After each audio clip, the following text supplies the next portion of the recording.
We agree. Can we start? I wanted to talk a little bit about Thor, right? That's sort of the whole Navy network and Tor or Thor? It actually means Tor. And Odin as well. Sorry. Thor, and the Navy network, and I don't actually understand how all of that worked. And the reason I'm interested in this is I'm fundamentally interested in what happens with that technology as it evolves, right? And so the problem, I would assert, is that if you're trying to receive data, you need to have a guarantee of anonymity to the sender. You need to have a secure channel to the recipient. The recipient needs to be replicated. You know, what I'd like you to do, if you could, is talk a little bit about that architecture, what you did in Wiki Leaks technically, you know, what were sort of the technical innovations that were needed, and then maybe also what happens, you know, how does it evolve? Technology always evolves. So let me first frame this. So I looked at something that I had seen going on with the world, which is that I thought that there were too many unjust acts, and I wanted there to be more just acts and fewer unjust acts. And one can sort of say, well, what are your philosophical axioms for this? And I say, I do not need to consider them, this is simply my temperament. And it is an axiom because it exists that way. And so that avoids then getting into further unhelpful philosophical discussion about why you want to do something. It is enough that I do.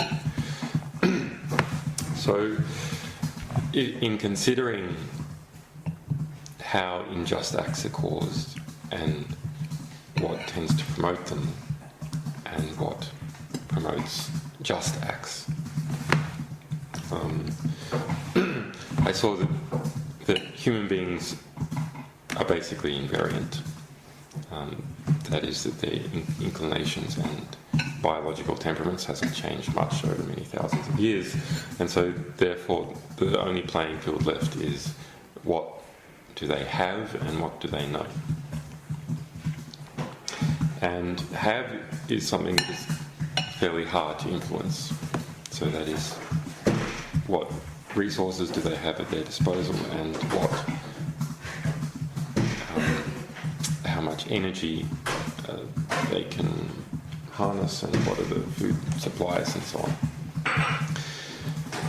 But what they know can be affected in a non-linear way, because when one person conveys information to another, they can convey it on to another, and so on, in a way that is non-linear. And so you can affect a lot of people with a small amount of information.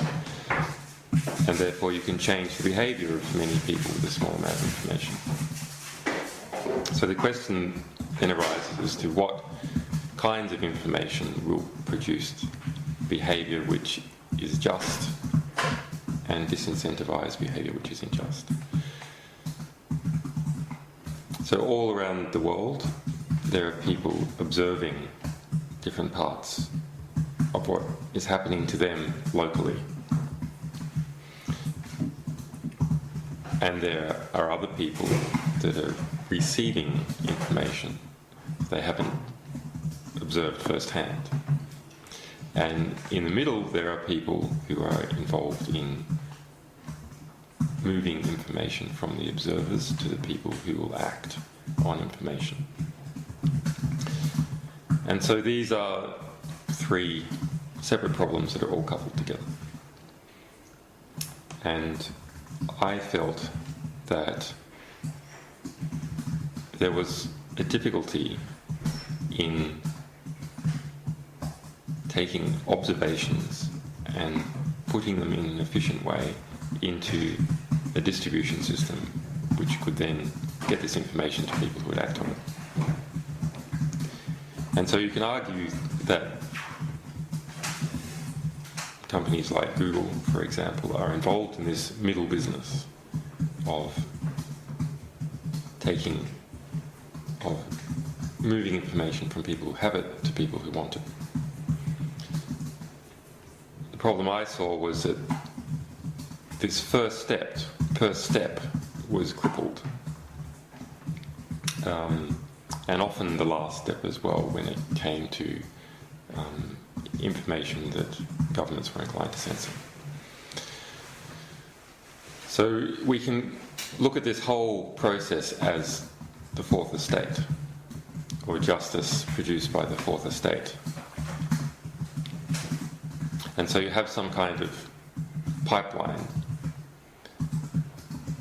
And so I have this description which is sort of derived from my experiences in quantum mechanics about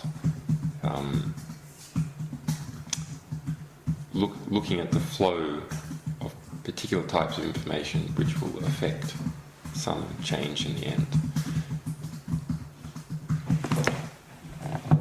So the bottleneck to me appeared to primarily be in the acquisition of information that would go on to produce changes that were just.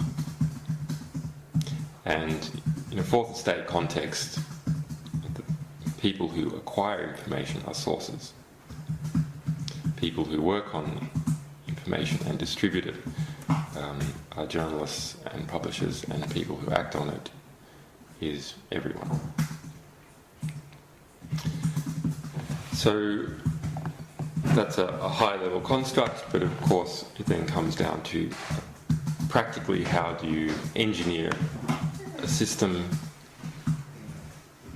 that solves that problem, and not just a technical system, but a total system.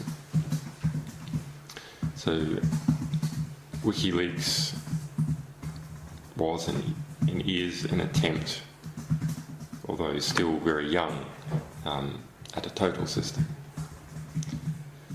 For all three phases. To deal with,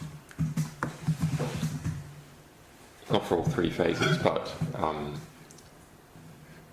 for the political component, the philosophical component, and the engineering component in getting out that first component. So politically that means anonymizing and protecting, technically that means anonymizing and protecting sources in a wide variety of ways. Politically, that also means protecting them politically and incentivizing them in a political manner. Saying that their work is valuable and encouraging other people to take it up. And then there's also a legal aspect. So what are the best laws that can be created in the best jurisdictions to operate this sort of stuff from, and practical everyday legal defence. So on the technical front, our first prototype was engineered for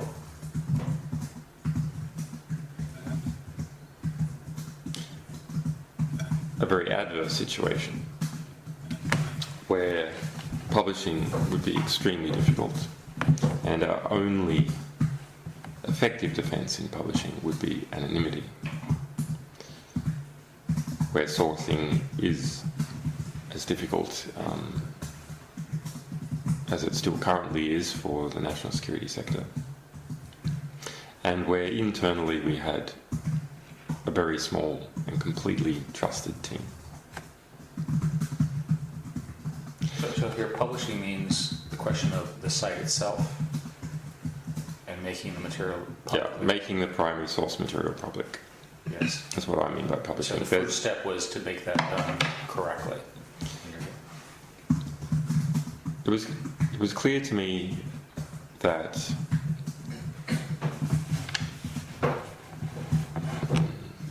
all over the world publishing is a problem, and whether that's through self-censorship or overt censorship. sorry to interrupt you, just, is that because of fear of retribution by the governments? You know, It's all that kind of it's stuff. mostly self-censorship. I see. In fact, I would say it's probably the most significant one historically has been economic censorship, where it's simply not profitable to publish something. There is no market for it. That's probably I just described it as a censorship pyramid. That is quite interesting. So on the top of the pyramid, there are the murders of journalists and publishers. And the next level, there's legal attacks on journalists and publishers. So if you think, what is a legal attack? A legal attack is simply a delayed use of coercive force, which doesn't necessarily result in murder, but may result in incarceration or asset seizure. So the next level down, and remember the volume, the area of the pyramid, we're talking about proper pyramid, the volume of the pyramid increases significantly as you go down from the peak. And in this example, that means that the number of acts of censorship also increase as one goes down. So there's very few people who are murdered. There's a few people who suffer there's a few number of public legal attacks on individuals and corporations. And then at the next level, there's a tremendous amount of self-censorship. And this self-censorship occurs in part because people don't want to move up into the upper parts of the pyramid. They don't want to come under legal attack and other coercive uses of coercive force, but they also don't want to be killed. I see. So that discourages people from behaving a certain way. And then there are other forms of self-censorship that are concerned about missing out on business deals, missing out on promotions, and those are even more significant because they're lower down the pyramid. And the very bottom, which is the largest volume, is all those people who cannot read, do not have access to print, do not have access to fast communications, or where there is no profitable industry in providing that. Okay. So we decided to deal with the top of this censorship pyramid. The top two sections, the threats of violence and the delayed threats of violence that are represented by the legal system. So in some ways, that is the hardest case. In some ways, it's the easiest case. It's the easiest case because it's clear-cut when things are being censored there or not. It's also easiest because the volume of censorship is relatively small, even if the per event significance can be very high.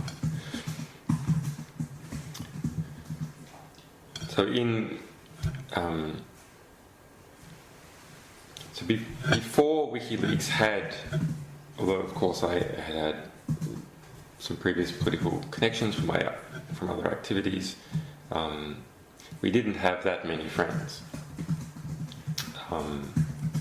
We didn't have significant political allies, and we didn't have a worldwide audience that were looking to see how we were doing. So we took the position that we would need to have a publishing system that its only defence was anonymity. That is, it had no financial defence, it had no legal defence, and it had no political defences. Its defences were purely technical.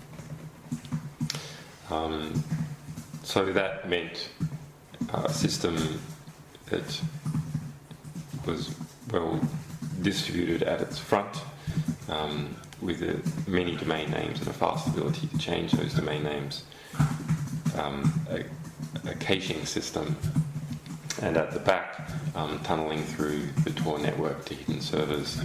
So again, if I could talk to us a little bit about this. So you can switch to your website names and so forth very quickly. You use the tunneling to get back to communicate among these replicas, or this is for distribution? So we had sacrificial front nodes that were very, very fast to set up, very quick to set up, that we nonetheless did place in relatively hospitable jurisdictions like Sweden. And those fast front nodes were fast because there was no very few hops between them and the people reading them. And that's an important lesson that I had learned from things that I did before, that being a Sherman tank is not always an advantage because you're not maneuverable and you're slow. So a lot of the protection for publishers is publishing quickly. If you get the information out quickly and very well read, the incentive for people to go after you in relation to that specific piece of information is actually zero. There may be incentives for them to go after you to teach a lesson to other people who might defy their authority, or to teach a future lesson to your organisation about defiance of authority. So again, to construct the argument, you were concerned that governments or whatever would attack the front ends of this thing through either denial of service attacks or blocking, basically filtering them out, which is, as our proxy session is commonly done. So an important aspect of this was to always be available. Always be available in one particular way or another. Now, it's a battle that we have mostly won, but we haven't completely won it. I mean, within a few weeks, the Chinese government had added us to their ban list. But we had hundreds of domain names of various sorts, domain names that were registered with very, very large DNS providers. So if there was IP level based filtering, it would whack out another 500,000 domains. So then that would create a political back pressure that would undo it. However, DNS-based filtering is still hits us in China because the most common names, the ones that are closest to WikiLeaks, the name that people can communicate easily, they are all filtered by the Chinese government. Of course they are. And any domain with WikiLeaks anywhere in it, no matter where it is filtered. So that means there has to be a variant that they haven't yet discovered. But people, the variant has to be known widely enough for people to go there. So there is a catch-22. But so that's a structural problem with the naming of the internet. But the Chinese would simply do content filtering on you. Well, HTTPS worked for about a year and a half. Okay. Worked quite well, actually. And then changing IPs also worked. The Chinese internet filtering system is quite baroque, and they've evolved it. And sometimes they do things manually, and sometimes they do it in an automated way. In terms of adding IPs to the list based upon domain names, and then we had a quite interesting battle where we saw that they were looking up our IPs, and we see that these requests came from a certain DNS block range in China. Whenever we saw that, we just then returned. That's clever. Return different IPs. I was actually thinking that we could return Public Security Bureau IPs. This is Jared. Hi, I'm so sorry we're late. Flight delay. Please meet you. Was it United or was it Delta. I'm never flying again. Yeah, it's Delta. Hi. So you're Larry? Jared. And this is Scott. Hi, Scott. Nice to meet you. Scott is our editor. Sorry, we're an hour and a half late. That's all right. We've It's a beautiful day to drive. We've actually been having a perfectly wonderful time. I'm sure. It's Anyway, like, Just in this instance. when you let Scott sit there and you sit here next to Ian, or, I don't know where to sit. No. I'm Have a typing. seat. Julian was kind enough, since we did not bring a tape recorder, he's just going to his, which is the first time I find embarrassing on this that you're asking an interview subject if you could borrow a tape recorder. A friend of mine did an interview Hi. in Fiji just after General Ram Booker's coup, where he had General Ram Booker's second in command admit on tape that the CIA had paid him off. Wow. And he got back and he was like, yes, this is like story of the decade, and it failed. So I have lots of these now. You should always actually have multiple. Always have your own. So for Scott and Jerry, we spent a fair amount of time just sort of chatting about Google and what I was up to, introduced Lisa. I failed to properly articulate what a brilliant book we're working on. And Lisa assisted me. Julian seemed to be totally okay with her assist.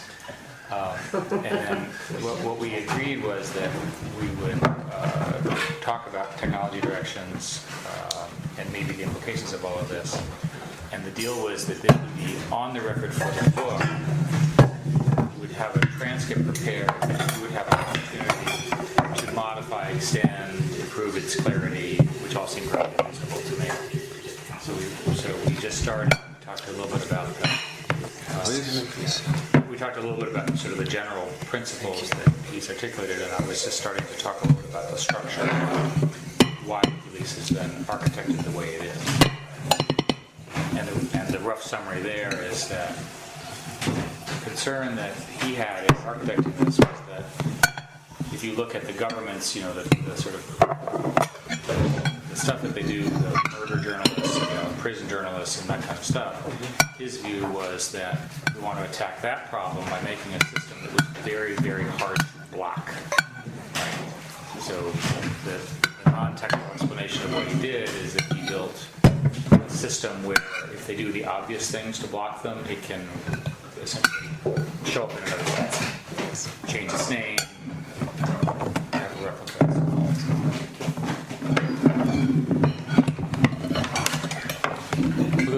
The replicating thing is very interesting. We developed an internal system to do some of these fast replicas. Not very, quite unsophisticated, but worked quickly. But I think this is, I've been thinking about this for a while now. I think that the naming of things is very important. The naming of human intellectual work and our entire intellectual record is possibly the most important thing. So we all have words for different objects, like tomato, but we use the simple word tomato instead of actually describing every little aspect of this goddamn tomato, because it takes too long. And Yeah, that'd be great, thanks. because it takes too long to describe this tomato precisely, we use an abstraction so we can think about it and so we can talk about it. And we do that also when we use URLs. Those are frequently used as a short name for some human intellectual content. And we build all our civilization, other than on bricks, on human intellectual content. And so we currently have a system with URLs where the structure we are building our civilization out of is the worst kind of melting plasticine imaginable. And that's a big problem. And you would argue a different namespace structure should evolve. Well, I think there's a fundamental confusion and overloading of the current URL idea. Absolutely. So on the one hand, we have live dynamic services and organizations Well, there's three things. Live dynamic services, organizations that run those services. So you're referring to a hierarchy. You're referring to a system of control. An organization, a government that represents an organized controlling group. And on the other hand, you have artifacts. You have human intellectual artifacts that have the ability to actually be completely independent from any system of human control. They are out there in the platonic realm somehow, and shouldn't in fact be referred to by an organisation. They should be referred to in a way that is intrinsic to the intellectual content, that arises out of the intellectual content. So actually I think that is an inevitable and very important way forward. And where I saw that this was a problem was dealing with a man by the name of Nahdimi Alchi. So he, a few years ago, was listed by one of the big business magazines in the UK as the fifth richest man in the UK. And he, in 1980, left Iraq. He'd grown rich under Saddam Hussein's oil ministry, and is alleged by the Italian press to be involved in a lot of arms trading there, and has over 200 companies run out of his Luxembourg holding unit, and several that we discovered in Panama. Has infiltrated the British Labour political establishment to the degree that on the 20th business birthday in London, he was given a painting signed by 146 members of Commons, including Tony Blair. He's the same guy who was a principal financier of Tony Rezko. Tony Rezko was the financier and fundraiser of Roy Blagojevich from Chicago, convicted of corruption. Tony Rezko's been convicted of corruption, and Barack Obama. He was the intermediary who helped Barack Obama buy one of his houses, and that money, not directly for the house, but buoyed up Tony Rezko's finances, came from that watch. So during the, this is detailed, but we'll get to a point. During the 2008 presidential primaries, a lot of attention was turned towards Barack Obama by the US press, unsurprisingly. And so it started to look into who were his fundraisers, discovered Tony Rezko, and then they just started to turn their eyes towards Nahdimi Alchi. Alchi then hired Carter Ruck, a rather notorious firm of London libel solicitors, whose founder, Carter Ruck, has been described for doing for freedom of speech what the Boston Strangler did for door-to-door salesmen. And he started writing letters to all the London papers that had records of his 2003 extradition to France and conviction for corruption in France over the Elf Aquitaine scandal, where he had been involved in taking kickbacks on selling the invaded Kuwaiti government's oil refineries in order to fund their operations while Iraq had occupied it. So The Guardian pulled 3 articles from 2003. So they were 5 years old. They've been on the Guardian's archive for 5 years without saying anything. If you go to those URLs, you will not see removed due to legal threat. You will see page not found. And one from the Telegraph, and a bunch from some American publications and bloggers and so on. So actually, important bits of history, recent history, that were relevant to an ongoing presidential campaign in the United States were pulled out of the intellectual record. They're also pulled out of the Guardian's index of articles. So why the Guardian's published in print, and you can go to the library and look up those articles, they're still there in the library. Why? How would you know that they were there in the library to look up? Because they're not there in the Guardian's index. I mean, not only have they ceased to exist, they have ceased to have ever have existed, which is the modern implementation of Orwell's dictum that he who controls the present controls the past, and he who controls the past controls the future, because the past is stored physically in the present, all records of the past. So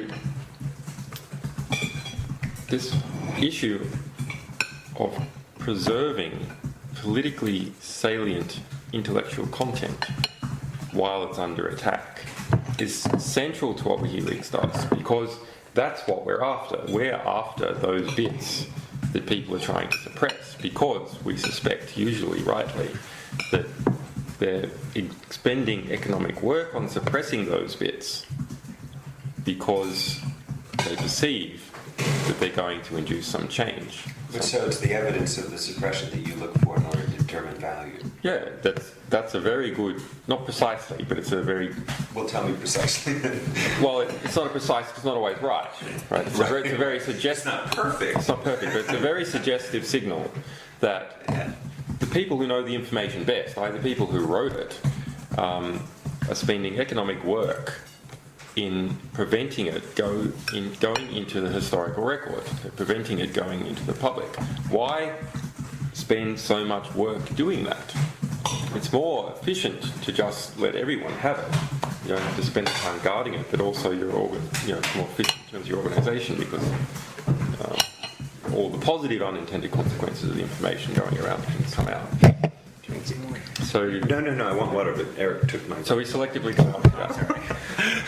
So we selectively go after that information, and that information is selectively suppressed inside organisations, and very frequently, if it's a powerful group, as soon as someone tries to publish it, it is also suppressed. So, I want to talk a little bit more about the technology. So in this structure, you basically have you could put up a new front end very quickly, and you have stored replicas that are distributed. One of the questions is, how do you decide which ISPs? Okay, that's a very good question. Yeah, again, it's a pretty complicated set of questions. Right? Yeah. So I'll give you an example about how not to choose them. So we dealt with a case in the Turks and Caicos Islands where there was a great little group called the TCI Journal, Turks and Caicos Islands Journal, which is sort of a best use case for the internet. So who are they? Well, they're a bunch of political reformers, ecologically minded people in Turks and Caicos Islands who live there, who saw that overseas property developers were coming in and somehow getting Crown land very cheaply and building big high-rises on it and so on. So they were campaigning for good governments and trying to expose these people. It's like a classic best use case for the internet. Cheap publication means that you can have many more types of publishers, which means you can have self-subsidizing publishers. So you can have people that are able to publish purely for their ideological reasons or for altruistic reasons, because the cost of altruism in relation to publishing are not so high, you can't do it. So they were handed out of the Turks and Caicos Islands pretty quickly, and they moved their servers to India. The Turkish property developer that they had been busy exposing then hired correspondent lawyers in London who hired correspondent lawyers in India who handed them out of their ISP there. They moved to Malaysia. They got handed out, same deal there at the ISP. They became non-profitable to the ISP as soon as the legal letters started coming in. They went to the US, and once they're in the US, the US ISP didn't bolt. They picked one that was a bit better, it didn't collapse as fast. However, they noticed that they were using a Gmail address. and the editors were anonymous because of the threats. Who was the responsible party was anonymous, although their columnists often weren't. And so they filed suit in California. And as part of filing suit, they then started issuing subpoenas. They issued a subpoena on Gmail.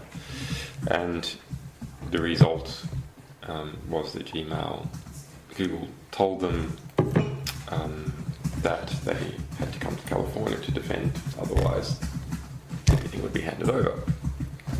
These are little guys in the Turks and Caicos Islands trying to stop corruption in their country against a property value of hundreds of millions. How can they go to California to fight off a libel suit with fight off a subpoena, which is part of a bogus libel suit? So, well, of course they can't. But we managed to arrange some lawyers for them, and there just happened to be a nice little bit of the California statute code that addressed this precise situation, which is when someone publishes something and you then issue a subpoena to try and get their identity. You can't do it, and you've got to pay costs. So that was a nice little legal hook that someone had introduced. Google didn't send any lawyers to help them either. I would guess probably the entertainment industry in California. But I don't know. So that's an example of what happens. That if you're pretty bright guys, actually they had a good Indian technical guy. They had bright political guys. You've got a decent technical guy. You've got decent political guys. You come together to try and fix corruption in your country using the internet as your publishing mechanism. What happens? You are hounded from one end of the earth to the other. And then these guys were lucky enough that they had enough resources that they could survive this hounding. And they ended up finding some friends and settling into a position where they were right. So for us, this was a matter of looking at what ISPs had survived pressure, but also because I was connected to this world of politics and technology and anti-censorship for a long time, I sort of knew some of the players. So we had friends at ISPs, within the ISPs, that if you like, we had already ideologically infiltrated.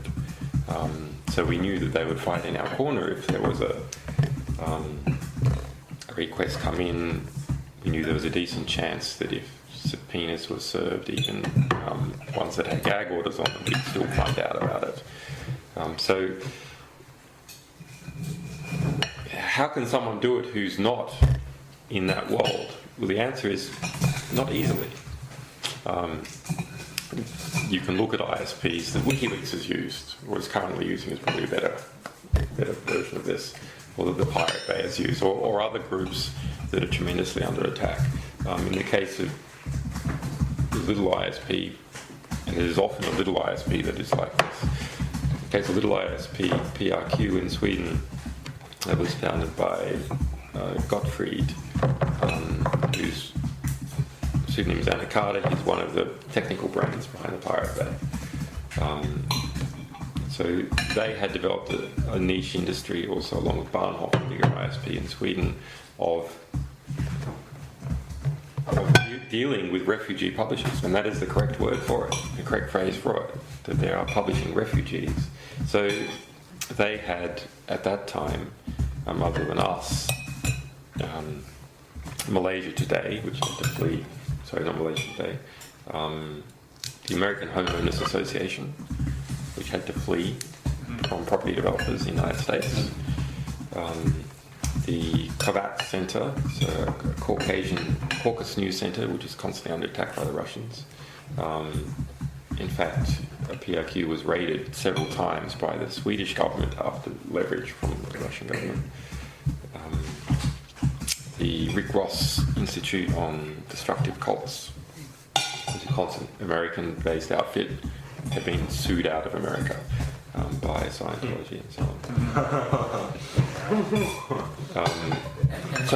And Malaysia Today, run by a wonderful guy by the name of Roger Petra, who has 2 arrest warrants out for him in Malaysia. He is placed in London, but his servers can't survive in London.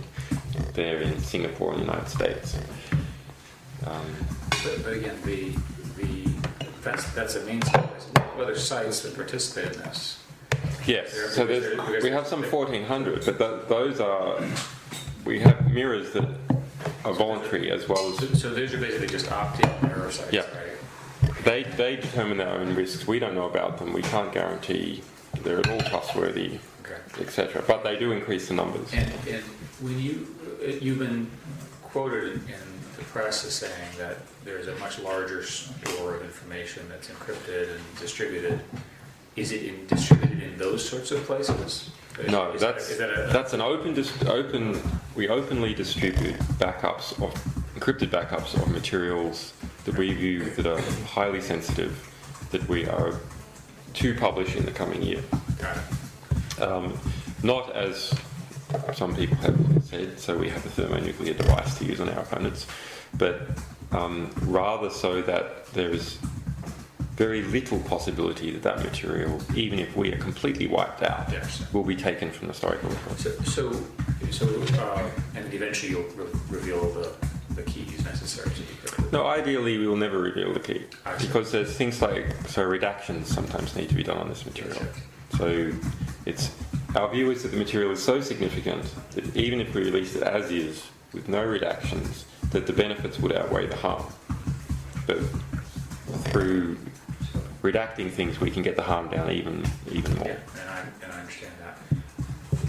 One more sort of technical question about the front end. So my simple explanation is that the tools will get better for an anonymous sender to send to a distrustful recipient, and then this anonymous you're describing, and that it'll get to the point where there'll be a very large amount of people using such services for all sorts of reasons. Yes. You know, truthful, lying, manipulation, what have you. The current technology you used, you basically had FTP bundles sent to you, right? Basically, people will FTP something and just sort of ship it to you.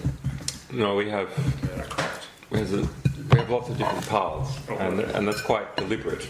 And we don't say which one is used more than which other one, because it means investigative resources have to be spread across all possible paths. But they are from in-person, in the mail. Postal mail is still actually pretty good if you want to send anonymous stuff. Encrypt something to a key if you think it might be intercepted on the way. Send it from somewhere, it's still pretty good.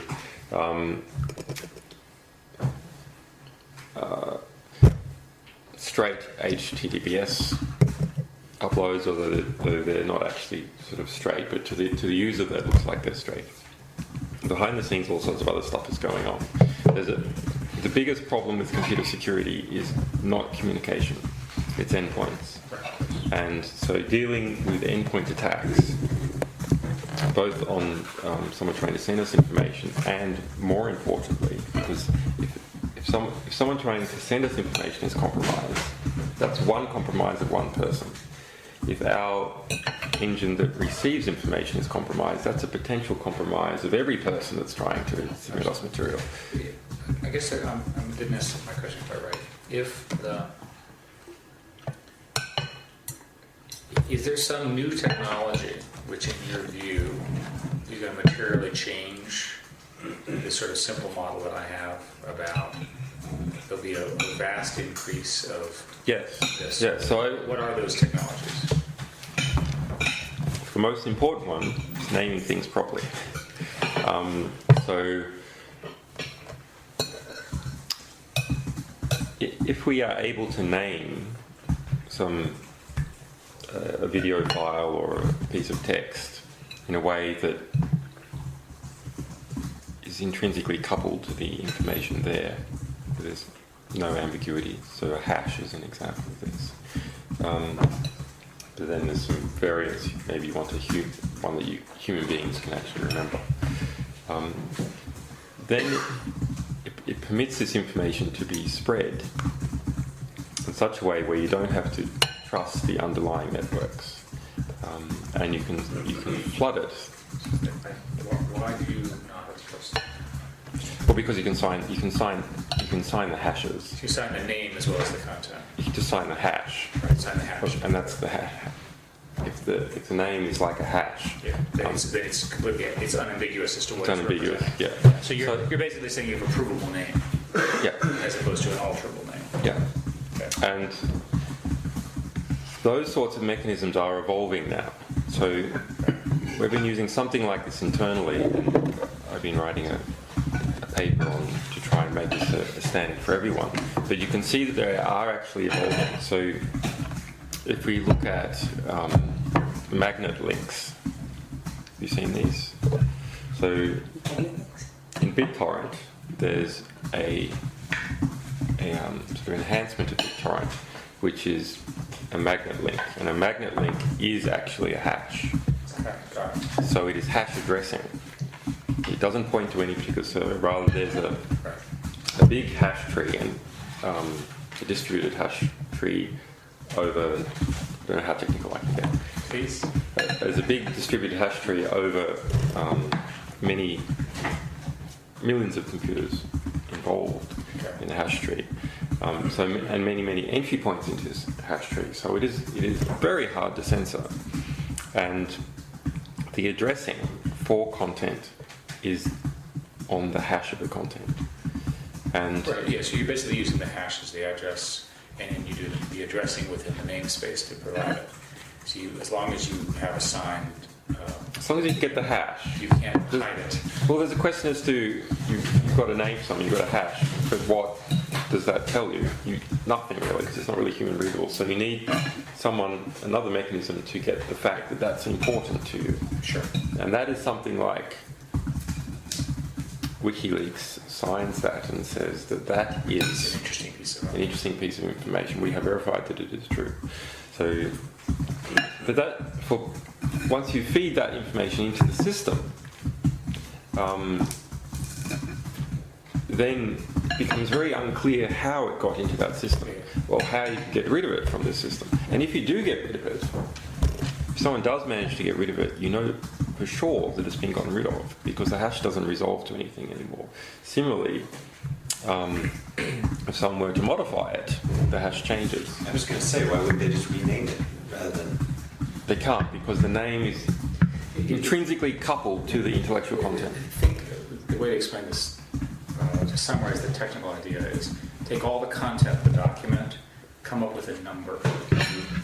So if the content is gone, the number doesn't show anything. And if the content is changed, the number doesn't compute right anymore. Right? So it's an interesting property. So how far are we from this type of system being deployed? On the publishing end, the magnet links and so on are starting to come up. There's also a very nice little paper that I've seen in relation to Bitcoin. So, do you know about Bitcoin? Okay, so Bitcoin is something that evolved out of the cypherpunks a couple of years ago, and so it's an alternative. It's a stateless currency. Yeah, I was reading about it just yesterday. And very important, actually. It has a few problems, but its innovations exceed its problems. Now, there's been innovations along these lines in many different paths of digital currencies, anonymous, untraceable, etc. That people have been experimenting with over the past 20 years. But Bitcoin actually has the balance and incentives right, and that's why it started to take off. The different combinations of things. No central nodes, it's all point-to-point. One does not need to trust any central mint. So if we look at traditional currencies such as gold, we can see they have some interesting properties that make them valuable as a medium of exchange. So gold is divisible. It's easy to chop up. In fact, out of all metals, it's the easiest to chop up into fine segments. You can test relatively easily whether it's true or whether it's fake. You can take chopped up segments and you can put them back together by melting the gold. So that's what makes it a good medium of exchange, and it's also a good medium of value store, because you can take it and put it in the ground and it's not going to decay like apples or steaks.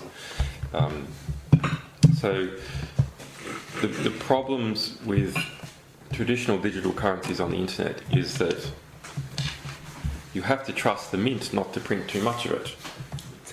And the incentives for the mint to keep printing are pretty high, actually, because you can print free money. And that means you need some kind of regulation. And if you have some kind of regulation, then who's going to enforce the regulation? So now all of a sudden you've sucked in the whole problem of the state into this issue, and political pushes here and there, and who can get control of the mint and push it one way or another for their particular purposes.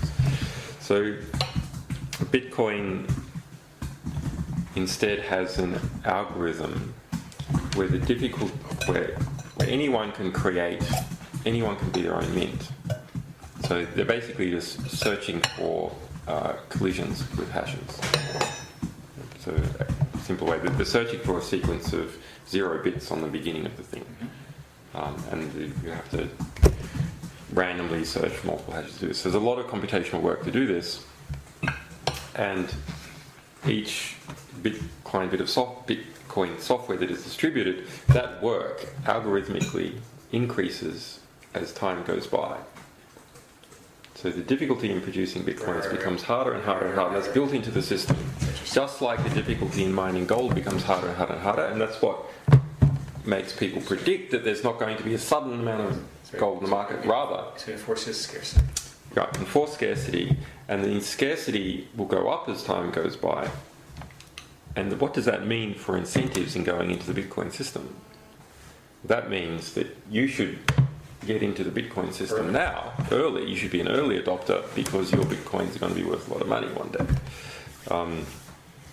So once you have and the Bitcoins are just, a Bitcoin address is just a big hash. It's a hash of a public key that you generate. So once you have this hash, you can just advertise it to everyone, and people can send you Bitcoins. And there's people that have set up exchanges to go from Bitcoin to US dollars and so on. And it solves a very interesting technical problem, which is how do you stop double spending? And so if all digital material can be cloned for almost zero cost. So if you have currency as a digital string of numbers, how do you stop me? I want to buy this piece of pasta. Here's a digital currency, and now I take a copy of it, and now I want to buy your bit of egg. And then you go, and now I want to buy your radish, and you go, what? I've already got that. You know, what's going on here? There's been some fraud committed here. So there's a synchronization problem. Actually, who now has the coin? And so there's a point-to-point spread network with all these problems of some parts of the network being faster, some points being slower, multiple paths of communication. How do you solve this synchronization issue about who has the currency? And so this is, to my mind, actually the real technical innovation in Bitcoin. That it has done this using some hash trees and then a delayed time, and CPU work has to be done in order to move one thing to another, so information can't spread too fast. Okay, so once you have a system of currency that is easy to use like that, then you can start to use it for things that you want to be scarce. So what is an example of some things we want to be scarce? Well, domain names. Names. We want names to be scarce. We want short names to be scarce. Otherwise, if they're not scarce, it doesn't take work to get them. As soon as you have a nice naming system, some asshole's going to come along and register every short name for themselves. So this Bitcoin replacement for DNS is precisely what I wanted and what I was theorizing about, which is not a DNS system, but rather short name, short bit of text to long bit of text tuple registering service. Because that is the abstraction of domain names and all these problems, is you have something that you want to register that is short, and you want to couple that to something that is unmemorable or longer. So, for example, the First Amendment, that phrase, the US First Amendment, that's a very short phrase, but it expands to a longer bit of text. So you take the hash of this text, and now you've got something that's intrinsically coupled to that. That's unmemorable. You can't memorize it. But then you can register US First Amendment coupled to the hash. And that then means you have a structure where you can tell whether something has been published or unpublished. You can, one piece of human intellectual information can cite another one in a way that is can't be manipulated. And if it is censored, the censorship can be found out. And if one place is censored, well, you can scour the entire world for this hash, and no matter where you find it, you know it is what you wanted precisely. Right. So that, in theory, then it permits human beings to build up an intellectual scaffold where every citation, every reference to some other part of human intellectual content is precise and can be discovered if it exists out there anywhere at all, and it's not dependent on any particular organisation. So, as a way of publishing, this seems to be the most censorship-resistant manner of publishing possible, because it is not dependent on any particular mechanism of publishing. You could be publishing through the post, you could be publishing on conventional websites, you could be publishing using BitTorrent, you could be publishing using whatever, but the naming is consistent. And same for publishing is also a matter of transferring. I mean, all you then have to do is, if you want to transfer something anonymously to someone else, one particular person, you encrypt the information with their key, and you publish it. Are you worried? This entire system depends on basically revocable and irrevocable key structures. Are you worried that key structures will fall apart? Well, the hashing, in terms of the naming part, going to hashes, it doesn't depend on the key structure at all. In terms of Bitcoin has its own key structure, and that's an independent thing. There's all sorts of problems with that. Hackers can come in and steal keys, etc. They're the same problems that you have with cache. Armored vans are needed to protect the cache, etc. And there's some enhancements you can use to try and remove the incentives a bit one way or another. For example, you could introduce a sub-currency with fixed periods of spends.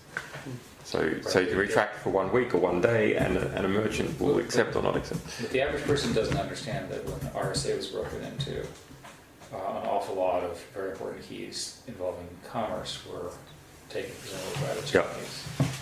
So the public key structure is a tremendous problem. In the same way that domain name structure is a tremendous problem. I mean, the browser-based public keying system that we have for authenticating what websites you're going to, it is awful. It is truly awful.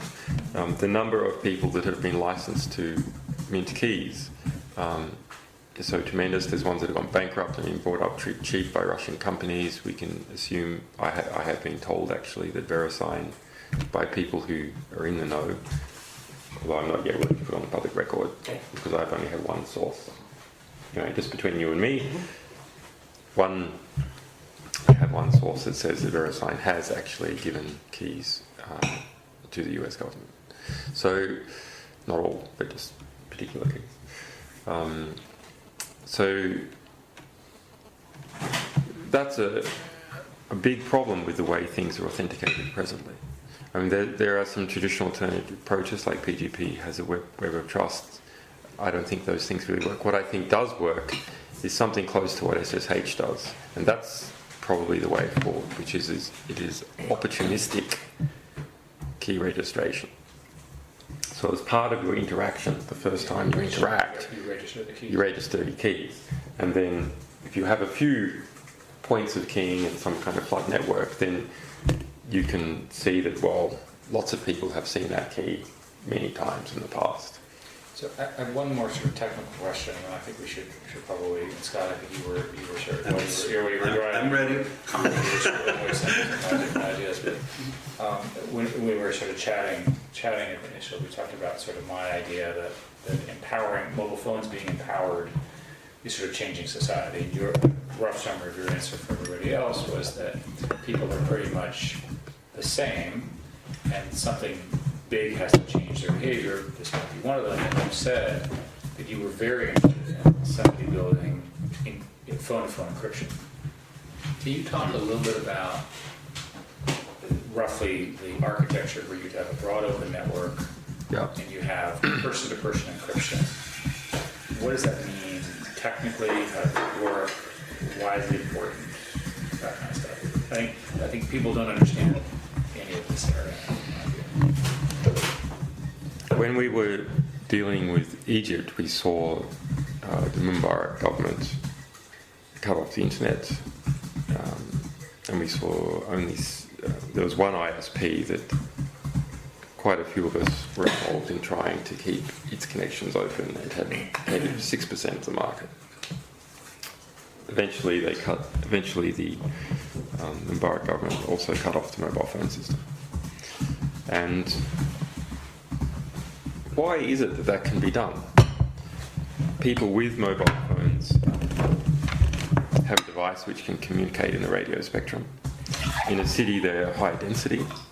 There's always, if you like, a path between one person and another person. That is, there's always a continuous path of mobile phones, each one of which can, in theory, hear the radio of the other. Could form a peer-to-peer network. So in theory, you could form a peer-to-peer network. Now, the way most GSM phones are being constructed and others is that they receive on a different frequency to which they transmit. Yes. And that means that they cannot form peer-to-peer networks. They have to go through base stations. But we are seeing now that mobile phones are becoming more flexible in terms of base station programming. They need to do this because they operate in different markets that have different frequencies. They have different forms of wireless output. And so, and also, even if there's not sufficiently flexible mobile phones, we are seeing that in the mobile phone aspect, maybe WiMAX is coming along, which will give them greater radius for two-way communications. But also, it's getting very cheap to make your own base station. There's software now which will run a base station for you. So you can throw these things up and make your own networks with conventional mobile phones pretty quickly. In fact, this is what is done to spy, cheap spying on mobile phones, is you set up a fake base station. And there's vans now, and you can buy these on bulk on the commercial spy market to go and set up a van and intercept mobile phone calls. So during these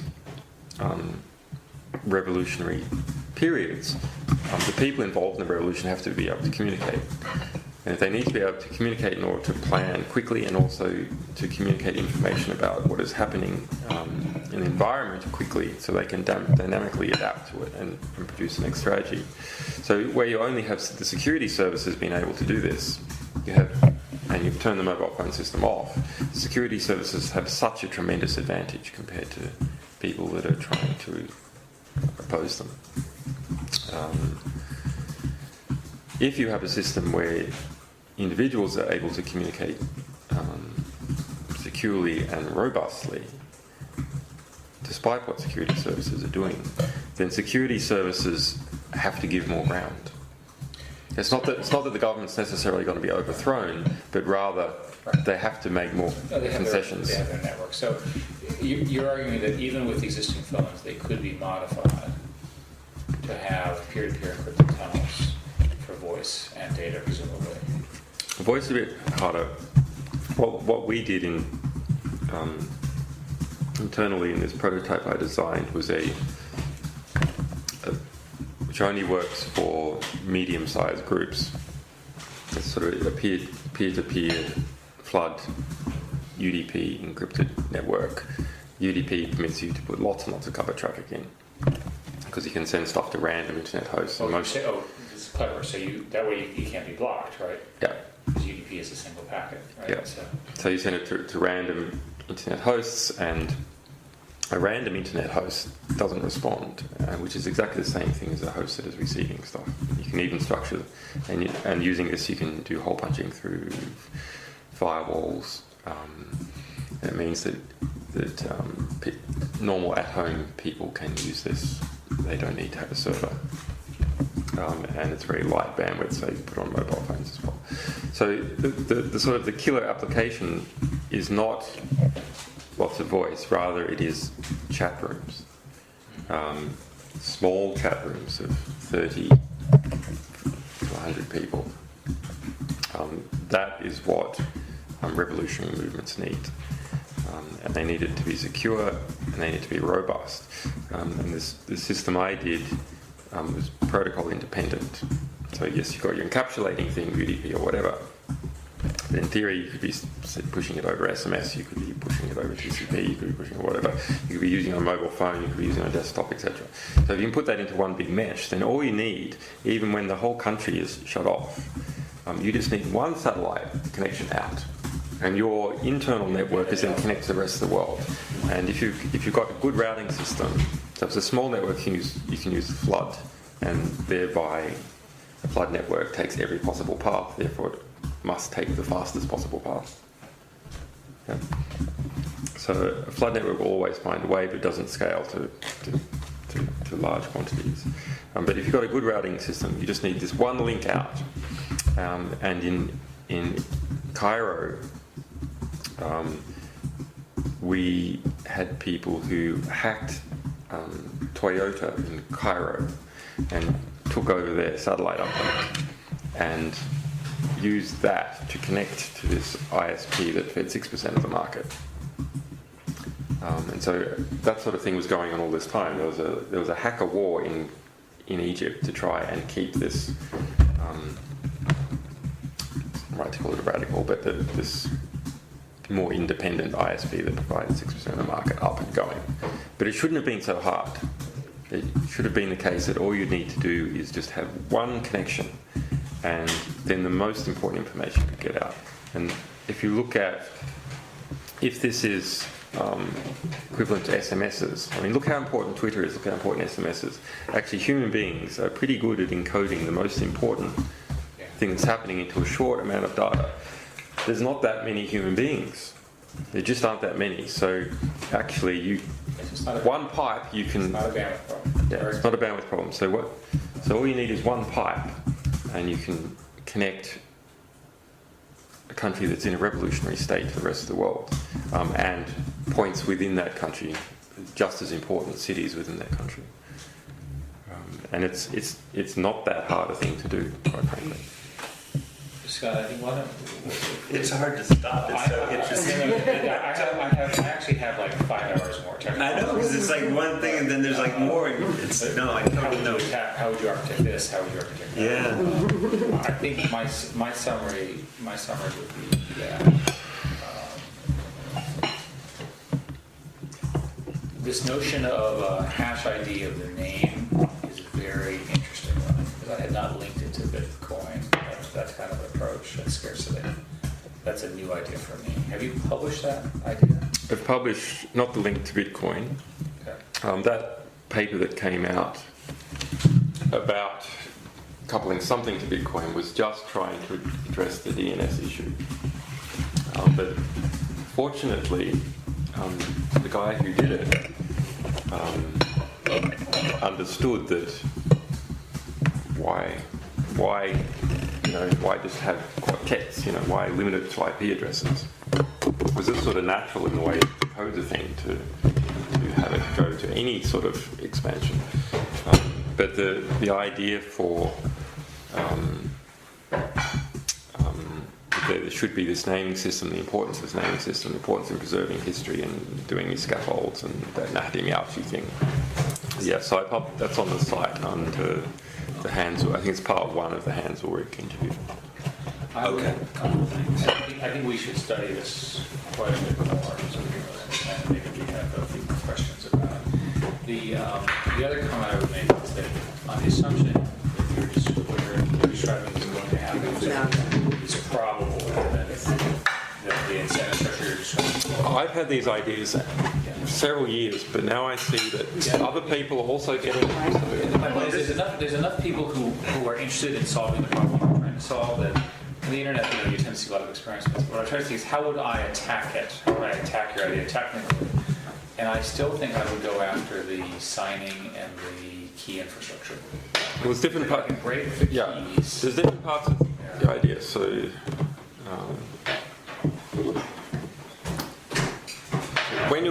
if you publish some information, or if you spread some information, this publishing thing is quite interesting as to whether when something's gone from not being published to being published, it's quite interesting.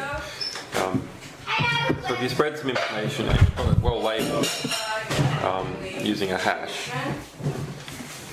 Thank you, that's for asking. You didn't have anything, so. What? No, I did. I had a bunch of samples. That was great. Thank you.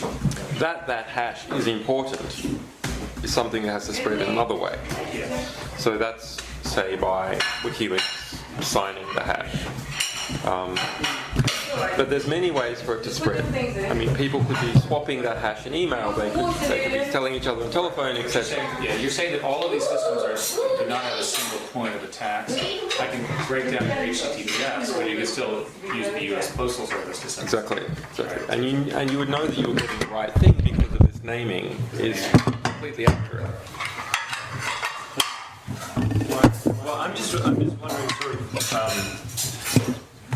on the human side of this. I mean, you have such experience of the world that you described earlier. I've only had 3 hours of sleep, so forgive me if I don't remember exactly what you said. But the combination of technical and altruistic people, I mean, what amounts to a kind of a subculture that you've been involved in for 15 years now.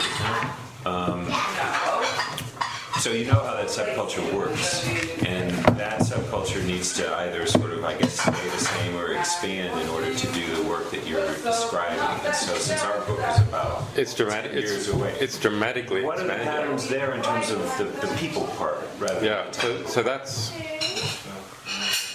I mean, that's the most optimistic thing that is happening. Is the radicalization of internet-educated youth. So people who are receiving their values from the internet and giving them back, and then as they find them to be compatible, echoing them back. The echo back is now so strong that it drowns the original statements completely. So the people that I've dealt with from the 1960s radicals who helped liberate Greece and these sorts of things, dealt with Salazar, they are saying there is nothing at this moment in time is most similar to what happened in this period of these liberation movements in the 1960s that they have seen. Do you see it scaling? And as far as what has entered into the West, because there's certain regions of the world I'm unaware of, but as far as I'm aware that, and of course I wasn't alive in the 1960s, but as far as I can tell, that statement is true. That actually this is the political education of apolitical technical people is extraordinary in the same way that the young people are going from young people who are going from apolitical to political. It's a very, very interesting transition to see. And how do you think, since this is your world, I mean, how Well, why do you think that took place? I mean, yeah, why do you think it took place? Fast communication, critical mass of young people, newer generation, and then some catalyzing events. So the attack on us was a catalyzing event, and our defence was, and our success in defending was a catalyzing event.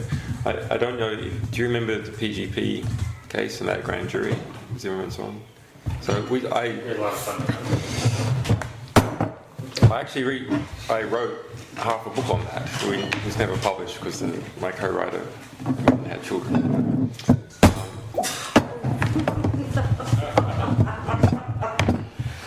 Why do I feel like that's happening? That was really funny. So much for the historical Julian was record. saving Jared. Just like went right over As there. I said, multiple copies. I know, exactly. Exactly. I Your hope you reflexes Thank you. were really. I'm just tired of typing anyway. How did you save whatever you were doing? yeah, Say it, say get it it, into say the it. name tree before everything goes wrong. Did you see how fast he moves? I was like an impulse. I know. No, I almost feel like you were there before the computer did a job on it. Computers are important. That was good. Thank you. Go right ahead. But so you're saying, but young people aren't inherently good, and I say that as a father and with regret.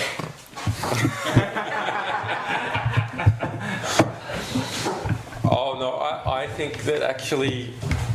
Well, I've seen Lord of the Flies. I went to 37 schools, so I've seen plenty Lord of the Flies situations. But no, I think that the instincts human beings have are actually much better than the societies that we have. I'm not going to say the governments, actually. The whole structure of the society, the economic structure, and that people learn that actually simple altruistic acts don't pay off, and they see that some people who are act in non-altruistic ways end up getting Porsches and fast cars, and it tends to pull people in that direction. I thought about this a while ago when I saw there's this fantastic video that came out of Stanford in about '69 of nuclear synthesis of DNA. Have you seen it? It's on YouTube. Very wonderful thing.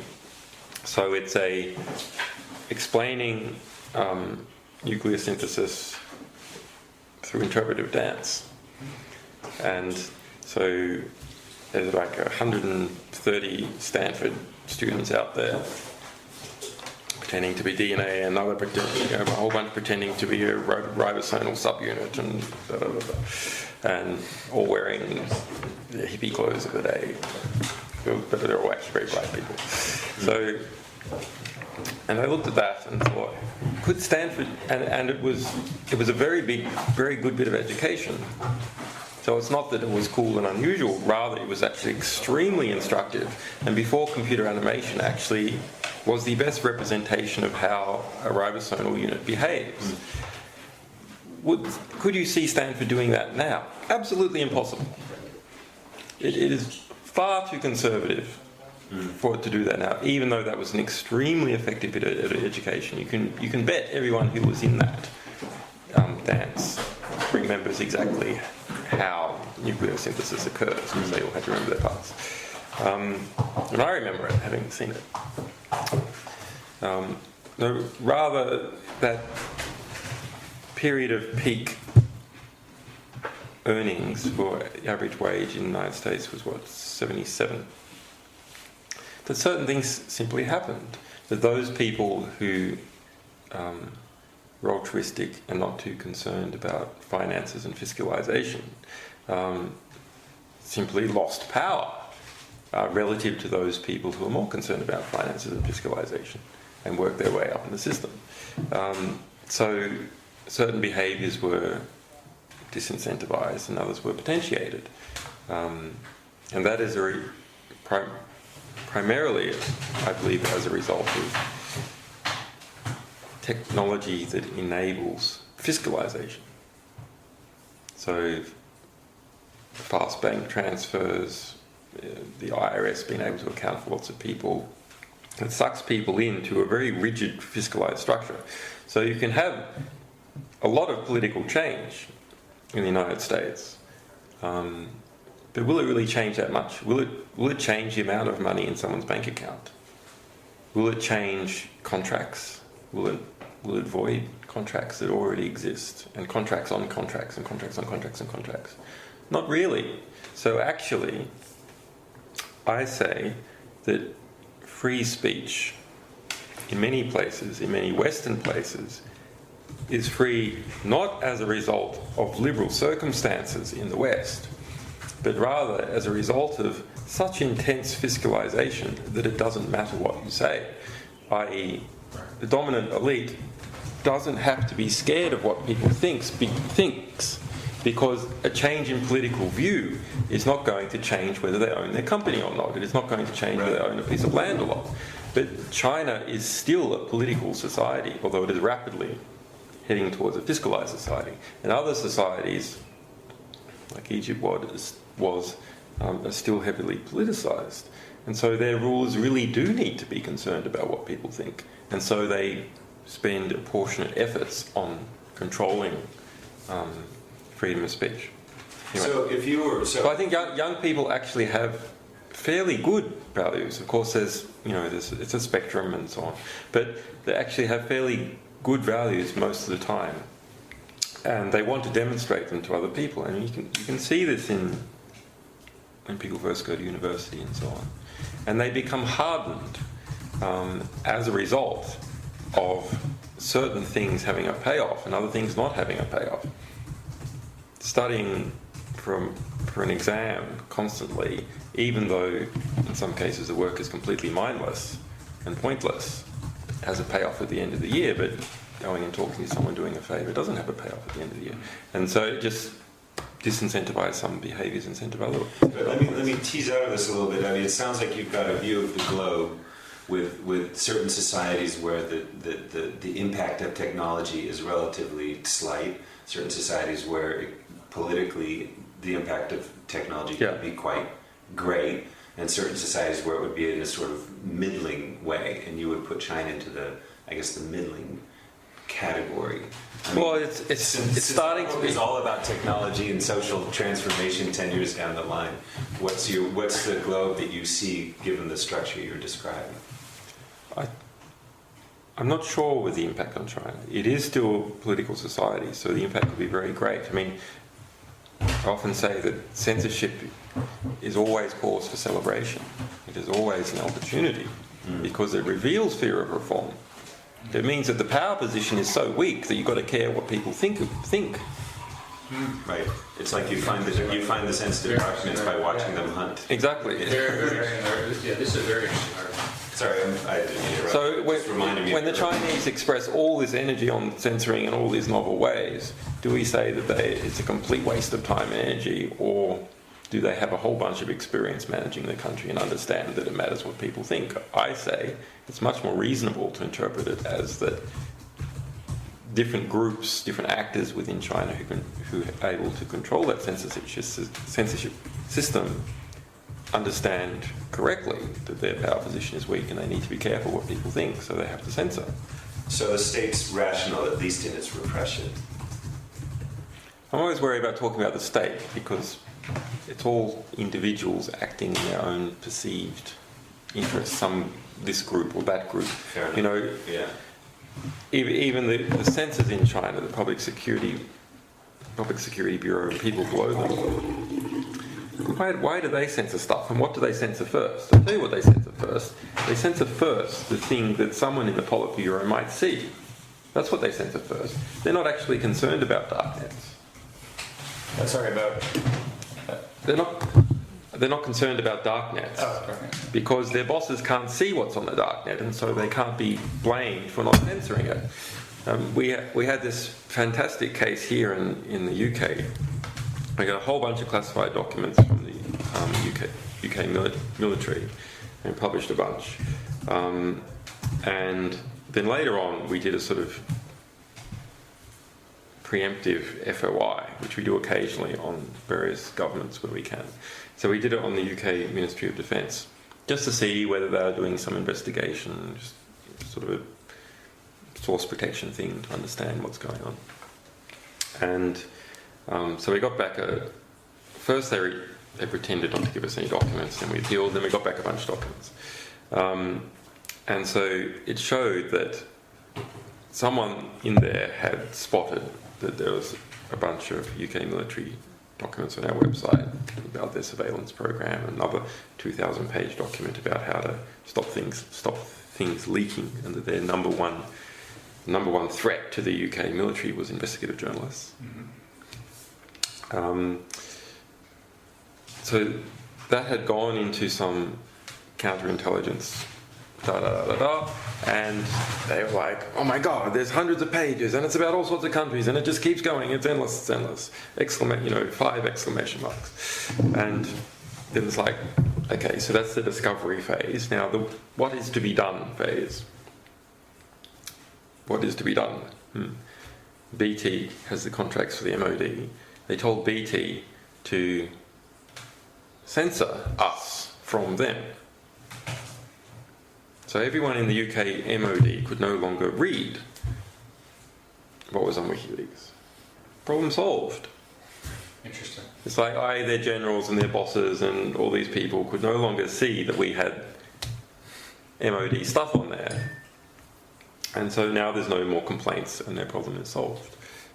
So some understandings like this might be quite advantageous to use in some of these systems. So it means that darknets, for example, if you understand the bureaucratic structures that employ people and give tasks, always have that sort of thing going on, then that means darknets are going to have a pretty easy time of it until they're so big that they're not darknets anymore. That's really interesting. You mentioned investigative journalism. You've had a lot of experience with journalism by now in many different respects. I mean, how do you see the kind of freeing of information that you were describing earlier as fitting into journalistic processes, if at all, or is it replacing it? No, it is. It's more that how does journalistic processes fit into something that is much bigger. And the much bigger thing is that we as human beings shepherd and create our intellectual history as a civilization. Right? And it is that intellectual history on the shelf that we can pull off to do stuff and not do the dumb thing again. Because someone already said that it was dumb and they wrote about their experience, so we don't do it again. And so there are several different processes that are creating that record, and other processes where people are trying to destroy bits of that record, and others that are trying to prevent people putting things into the record. But we all live off that intellectual record. So what we want to do is get as much into the record, prevent as much as possible being deleted from the record, Right. and then have the record as searchable as possible. But one consequence of this view is that actors will find the generation of very large amounts of misinformation strategic for them. Yeah. So this is another type of censorship that I have thought about but don't speak so much about, which is censorship through complexity. And Find it too complicated. yeah, and that is basically the offshore financial sector. Is censorship through complexity. Censorship of what? Censorship of political outrage. There's enough political outrage, there's law reform. There's law reform, you can't do it anymore. So why is it that all these careful tax structuring arrangements are so complex? I mean, they may be perfectly legal, but why are they so goddamn complex? Well, because the ones that weren't complex were understood, and the ones that were understood were regulated. So you're only left with the things that are So you incredibly change complex. to more noise, less signal. Yeah, exactly. But how in the future will people deal with the fact that the incentive to publish information that's misleading, wrong, manipulative is very high, and furthermore, you can't figure out who the bad publisher was as well as Yeah. the, you know, So because there's anonymity in the system. well, the way it is right now is, first you have to understand, the way it is right now is very bad. This friend of mine, Greg Mitchell, wrote a book about the mainstream media, So Wrong for So Long. And that's basically it. That yes, we have these heroic moments with Watergate and Bernstein, but actually, come on, it's never been very good. It's always been very bad. And these fine journalists are an exception to the rule. And, you know, especially when you're involved in something yourself and you know every facet of it, and you look to see what is reported by it in the mainstream press, and you can see naked lies after naked lies that you know that the journalist knows is a lie. It's not a simple mistake. And then simple mistakes, and then people repeating lies and so on. That actually the condition of the mainstream press now is so appalling. I actually don't think it can be reformed. I don't think that's possible. I think it has to be eliminated and replaced with something that's better. Which does seem to be happening. Yes, yes, and I think things like, you know, I've been pushing this idea of scientific journalism that things must be precisely cited in the original source. As much of it is possibly available should be put in the public domain so people can look at it, and just like in science, so you can sort of test to see whether the conclusion comes from the experimental data. Otherwise, you probably just made it up. You could have just made it up. In fact, that's what happens all the time. People just make it up. And they make it up to such a degree that we are led to war. In most wars in the 20th century have started as a result of lies, amplified and spread by the mainstream press. You go, well, that's a horrible circumstance. That's terrible that all these wars start with lies. And I say, no, this is a tremendous opportunity, because it means that populations basically don't like wars, and they have to be lied into it. And so, and if that means we can be truthed into peace. And so that's an extremely optimistic thing. But how do you distinguish publishers, truthful publishers, untruthful publishers? This is a reputational business. And so what I would like is that part of that reputational business, like in science, where's your data? You're not providing your data. Why the hell should I take this seriously?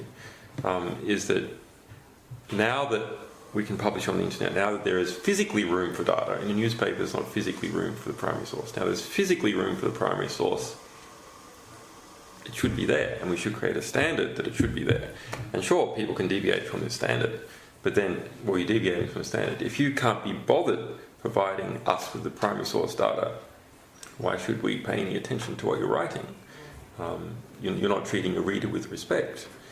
It's not falsifiable, therefore pay no attention to it. But the issue of reputation, I guess that's an important issue actually. How do things have reputation? Well, part of the ways that they have reputation is by this coupling of something happens, someone else says something about it, someone else says something about that, etc. And this is this series of citations as information flows from one person to another, and they augment it and so on. And for that to be strong, you need this naming system where what you're relying on is not some startup website that disappears tomorrow, or some company that didn't like it and has modified it, or it's been sued out of existence. So that, I think, would help with reputation. Complexity is harder. I think that is a big problem. When things become open, they start to become more complex because people start hiding what they're doing, their bad behaviour, through complexity. And so that will be bureaucratic doublespeak, as an example. when things get bureaucratized and everything becomes mealy mouthed and so on. So that's a cost of openness, is that kind of bureaucratization. And the offshore sector, you see incredible complexity in the layers of things happening to each other, so they become impenetrable. And of course, cryptography is an intellectual system which has specialized in making things as complex as possible. Those things that are hard to attack. On the other hand, complex systems are also hard to use. So bureaucracies and internal communication systems which have this that are full of weasel words and arse covering are inefficient internal communication systems. And similarly, those tremendously complex offshore structuring arrangements are actually inefficient. So maybe you're ahead when the tax regime is high, but if the tax regime was 0, you're not going to be ahead at all. Right. Well, rather, sorry, if the tax regime was 3% or something, you're not going to be ahead at all. Actually, you're going to be choked by the complexity. So, Well, if they weren't inefficient, then everybody'd have their money offshore, too. yeah, that's right. That's right. Yeah, that is a joke, but it's probably true. No, that's true. Let me just add the... So there's a battle between all these things going on, with different people, different. See, I don't see a difference between government and big corporations and small corporations. Actually, this is all one continuum. These are all systems that are trying to get as much power as possible. So that's what they are. A general is trying to get as much power for his section of the army. So they advertise, they produce something that they claim is a product, people buy it, people don't buy it. They complexify in order to hide the flaws in their product, and they spin and etc. So I don't see a big difference between government and non-government actors in that way. There is one difference about deployment of coercive force, but even there we see that well-connected corporations are able to tap into the governmental system and the court system, and are able to effectively deploy coercive force by sending police to do debt requisition or so on, or kick employees out of the office. So there's... Can I just ask you about that same thing, but sort of in reverse, which is the ways in which the sources of information as individuals can and can't be protected? In other words, how their information can be anonymous, like so that they don't pay a price for circulating it. I mean, and maybe with one example from from North Korea or Iran, and one example from the U.S. and the differences between those two scenarios.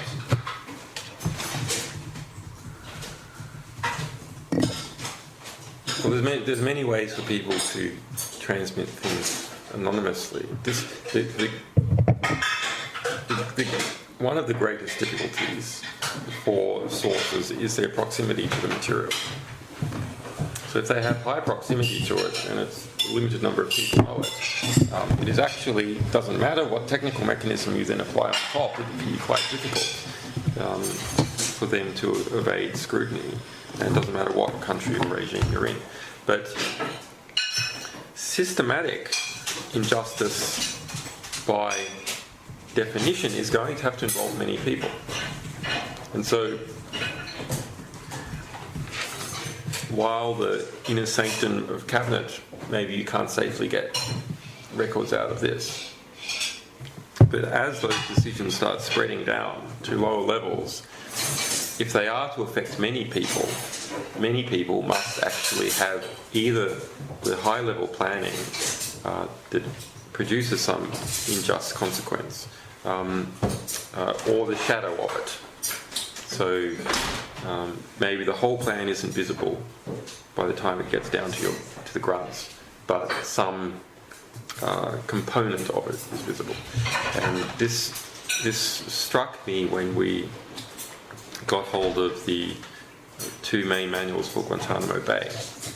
So the 2003 manual was the first one we got hold of, written by General Geoffrey Miller, who subsequently went over to Abu Ghraib to Gitmoise it, as Donald Rumsfeld called it. So that manual had all sorts of abuses in it.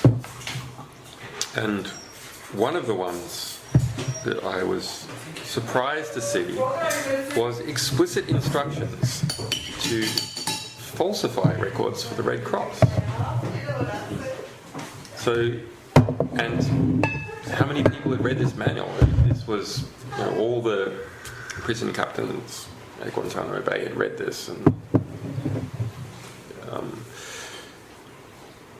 why would you risk telling the grunts this sort of information?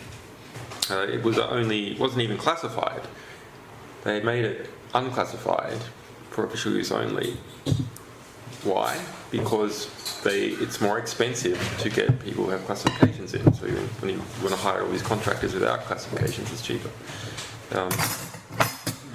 Well, you can't whisper to the coalface. You can't have the president whispering to the coalface because the coalface is too big. You can't have the president whispering to the intermediaries because then you end up with Chinese whispers. And it means your instructions aren't carried out. So if you take information off paper, if you take it outside an electronic or physical paper trail, instructions decay. And that's why all organisations of any scale have rigorous paper trails for the instructions from the leadership. But by definition, if you try and get a lot of people to do something, you're going to have those form of instructions, which means there is always going to be a paper trail, except for small group decisions. But small group decisions that don't end up going to the coalface and instructing hundreds of people, are they so important in the scheme of things? Well, it was funny that we went in Berlin. There's a place where they signed the final order. What's it called? Final solution. Final solution. Wannsee. And these are Germans, so they documented everything. Yeah. So it's exactly your point, right? That in order to kill 6 million Jews, you have to actually write it down. Well, it's a big logistical process. Absolutely, and many people needed to be communicated what the procedures were and so forth and so on. And here are the pictures of people, the signatures and so forth. Minutes of the meeting. I mean, it was like, seriously. Well, this is the banality of evil. Indeed. Yeah. But this is one of the first things, sort of internal arguments I had with other people in 2006. Well, okay, you have a good get. You expose some organisation and show it's been abusing something in some way, and it just takes everything off paper. The next thing it does. Can't they just take everything will go to oral forms and so on? No, it's not going to happen, because if it does go that way, fine. If they take everything off paper, if they internally balkanise, so information can't be leaked. What is the cost? There's a tremendous cost to the organisational efficiency of doing that, and that means this abusive organisation simply becomes less powerful in its struggle for economic equilibrium and political equilibrium with all other organisations. This is the inverse of your argument about empowering the dissidents in Egypt. They need a mechanism to communicate. Your argument, by stopping the inability to coordinate at this level, That's right. the inverse of my argument. Yeah. It's literally the inverse of the first one. Yeah. So if I Take those, your argument would be you have to take those tools away. yeah. Well, I say they take them away themselves in a way. Once things can become public. So why is it that people engage? Why is it that powerful organisations? There's all sorts of reasons why non-powerful organisations engage in secrecy, which in my view is legitimate. They need it because they're powerless. But why do powerful organisations engage in secrecy? Well, usually because the plans that they have, if made public, will be opposed by the public. And plans that are opposed before implementation often don't get implemented. So you want to wait as long as possible. and then implementation eventually makes them public. By the very fact that they're being implemented, but it's too late by then to alter the course. So effectively, so if we get out, so an organisation, on the other hand, that is engaged in planning behaviour, that if revealed is not opposed by the public, it doesn't have that burden. It doesn't have that planning burden where it is forced to take things off paper. So this will be an efficient organisation, and this will not be an efficient organisation. And in the mix, as they do economic and political battle, it will equilibrate out. These guys will shrink and these guys will grow. Is that your fundamental justification, do you think, for what you're doing? Fundamental justification is that there's really two. First of all, the human civilization, in its good part, is based upon our full intellectual record, and our intellectual record should be as large as possible if humanity is to be as advanced as possible. The second is that in practice, releasing information is positive to those engaged in acts that the public supports and negative to those engaged in acts that the public does not support. So it has a self-restraint. Yeah. Form of restraint. Well, it can create a redress for an act of injustice that is revealed, and that's nice. But the larger effect is that it creates disincentives for organisations that are to create unjust plans or engage in unjust acts. One more follow-up. In 10 years, right, what does this world look like? In other words, if you extrapolate this argument. Well, we're at a bit of a crossroads, you know, it can go either way. So that An optimistic scenario and a pessimistic scenario. So remember Philip Zimmerman's PGP case? Yes. That was just a grand jury investigation. It was moderately serious, but actually he wasn't convicted. No one at that time was being convicted. They were investigated. It changed the behaviour of tens of thousands of people who were involved in choosing to put cryptography into programs or not. All sorts of tortured copyright assignments and inter-software company structuring arrangements and how code was deployed were engaged in just from that negative signal of the grand jury investigation. So what that means is that signals about what behaviour is acceptable, what behaviour you can get away with, and what behaviour is beneficial to individuals engaging in it, and what behaviour is not, changes how many people behave. So we're at a crossroads now where those organisations that are fighting against those people who want to be able to publish freely and disclose important information to the public. I can't remember the beginning of the sentence now. You say that we're at crossroads now where those organizations fighting against those people who want to be able to publish freely and disclose information. Pretty long, wasn't it? Okay.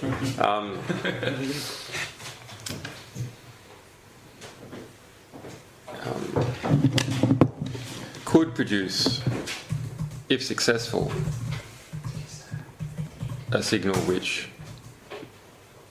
discourages everyone, almost everyone, from engaging in those activities. Or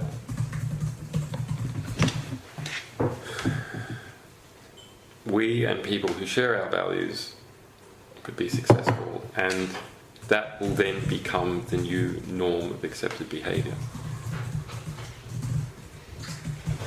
And what are the necessary conditions for that to occur, the latter? I can easily imagine the necessary conditions to perform. Everyone gives money to Wiki Leaks. That's all right. I didn't even hear you. Everyone gives money to Wiki Leaks. Are you taking Bitcoin? Yes. So it's quite interesting to know whether if people read this and then act, will their action be enough to change the result? So that is why we had a very interesting period that I think actually we're literally at this crossroads, and a little bit more push to one direction or another could change the outcome a lot. So people should, if they want to see the values that we promote succeed, promote those organisations and individuals that represent those values and start taking on doing it themselves. I was going to say, or become. Yeah, become representations of those values themselves. I'm always hesitant in saying everyone should go out and be a martyr, because I don't believe that. I believe the most effective activists are those that fight and run away. Actually, not those who fight and martyr themselves, but those who fight and run away and fight another day. So that's about judgment, when to engage in the fight and when to withdraw. So to preserve your resources for the next fight. Would you make the argument that fighting and running away is not that, like physically fighting and running away is not that different from fighting anonymously, so long as you're sufficiently confident that your anonymity... If you have perfect anonymity, you can fight forever. You don't have to run away. You pre-run away. Yeah. Yeah, it is pretty running away. Well, you can lower the courage threshold. I mean, that's one of the nice things that anonymity does. But maybe it's not the right way to put it. I mean, people often say, well, you were tremendously courageous in what you're doing, etc., etc. And I say, no, you misunderstand what courage is. Courage is not the absence of fear. Only fools have no fear. Rather, courage is the intellectual mastery of fear by understanding the true risks of the situation and opportunities. And then keeping these things in balance. And not simply having prejudice about what the risks are, but actually testing them. Because there's lots of sort of myths that go around about what can be done and what cannot be done. Actually, it's important to test. And you don't test by jumping off a bridge, you test by jumping off a footstool and then jumping off something a bit higher. Can I say a follow-up to that? And it goes back to what Scott was asking about the relationship between the person providing the information and the person receiving it. If we look at all the different societies around the world, presumably not everybody's starting on the same level playing field. There's some people that have a just greater education of the risks associated with using these tools. There's some people who are going to provide information in societies where the governments aren't as vigilant. There's some where they're very vigilant. And it would seem that a place like in Iran or in North Korea, where the combination of very vigilant regimes with populations that are still relatively new to these tools and the risks associated with them may not be able to actually have that understanding of the true risks of the situation and opportunities that you're mentioning. I think they're capable of learning like everyone else. These societies are much more political than the West. People like to talk about politics over dinner every night. So I'm not sure it's right to take this Western eye and think that these people don't understand the lot that they're in. Also, the intrinsic risks might be higher. The other risks associated with conducting a political life may already be quite high. So one has to keep these risks in proportion. Also, the risks, the potential rewards are much greater. And that one might be involved in some very grand historic moment and then become swept up in it. And because we all only live once,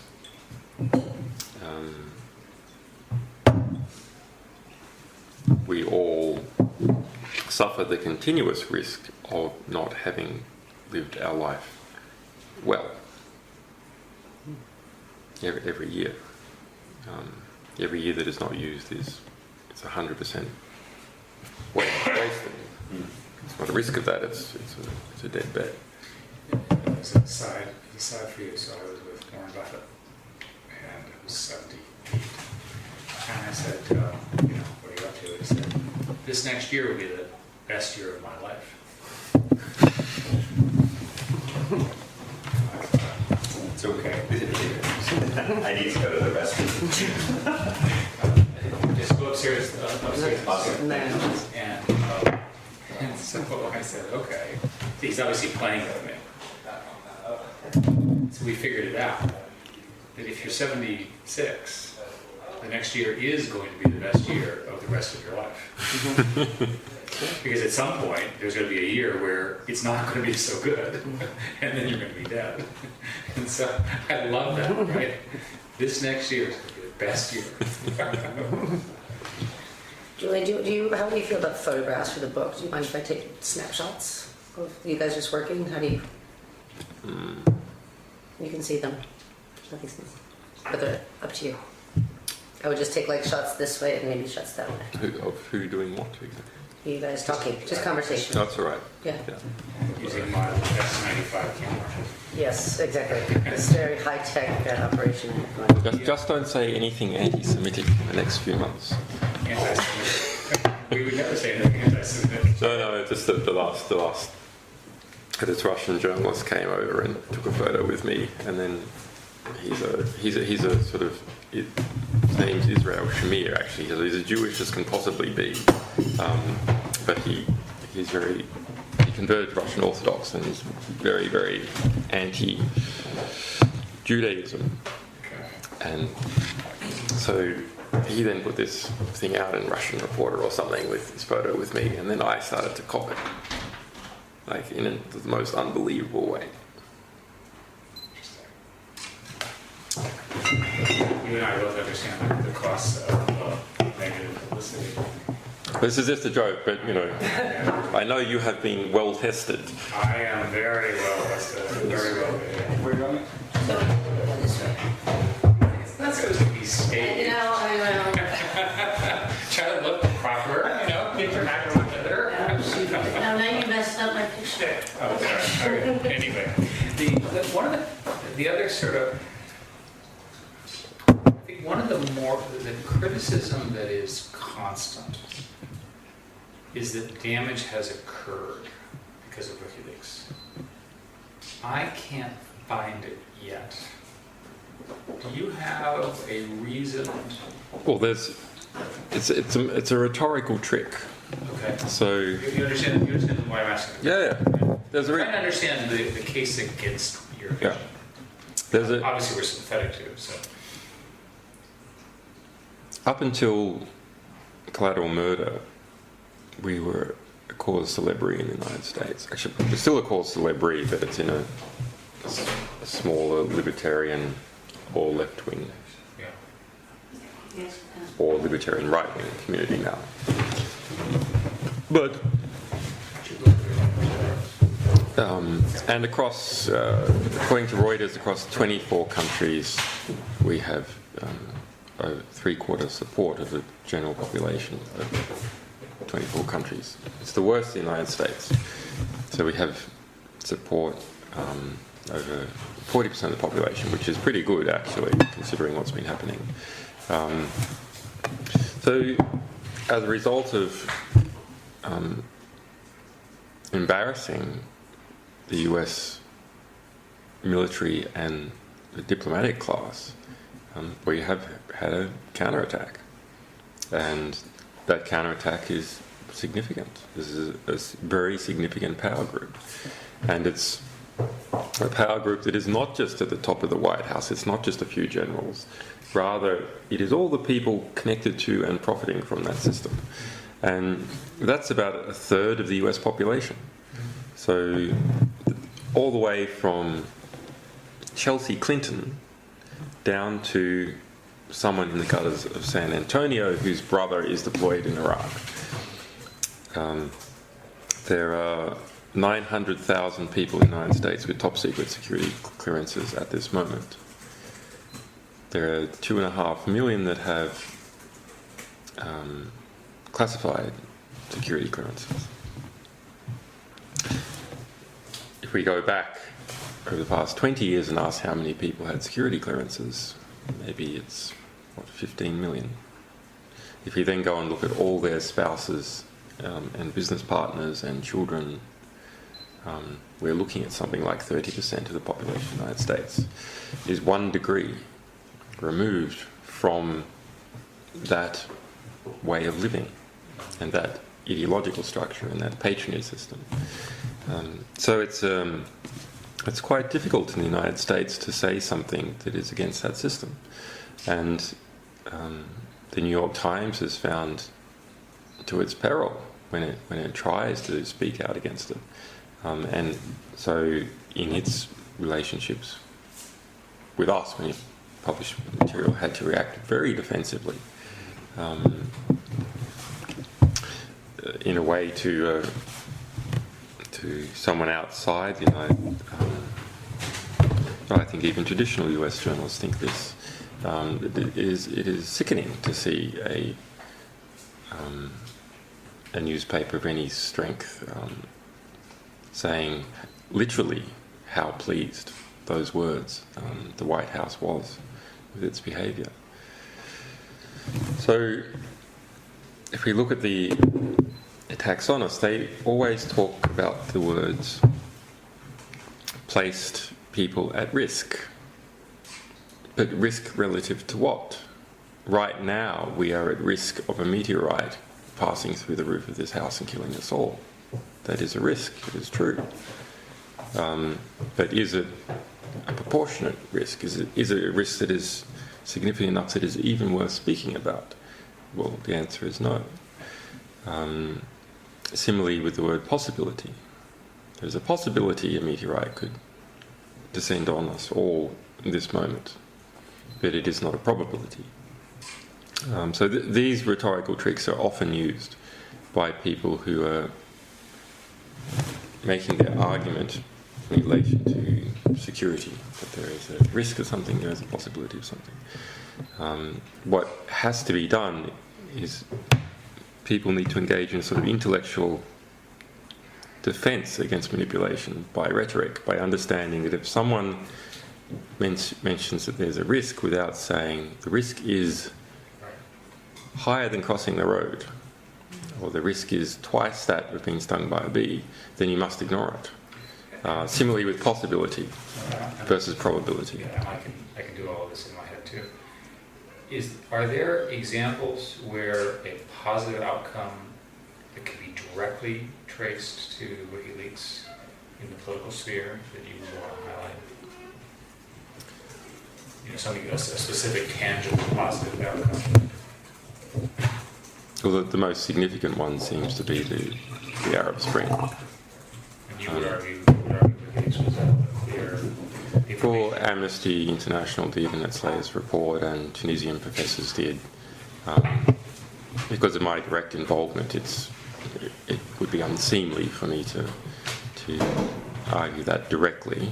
I'm not certain about directly. I am certain that we affected it and were deeply involved in it.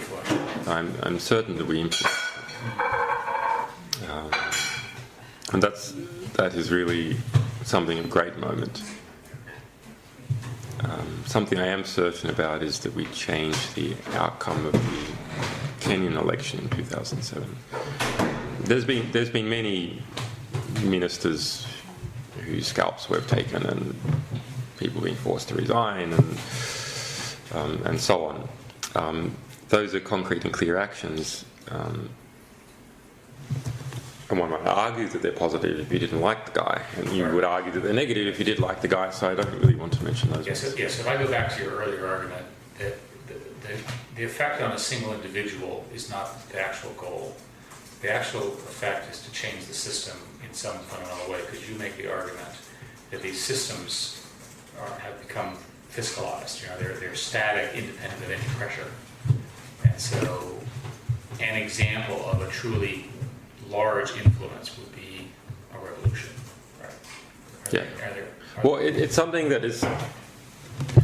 You can make many large influences without these sort of dichotomatic events.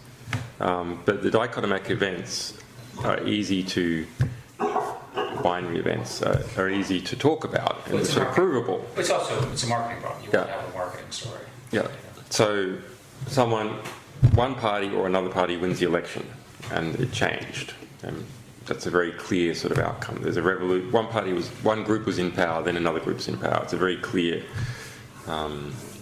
change. I suspect the other changes that we have had, such as liberalisation of the publishing environment, I suspect is actually the most significant one that we've been involved in, and something we've pushed for many years.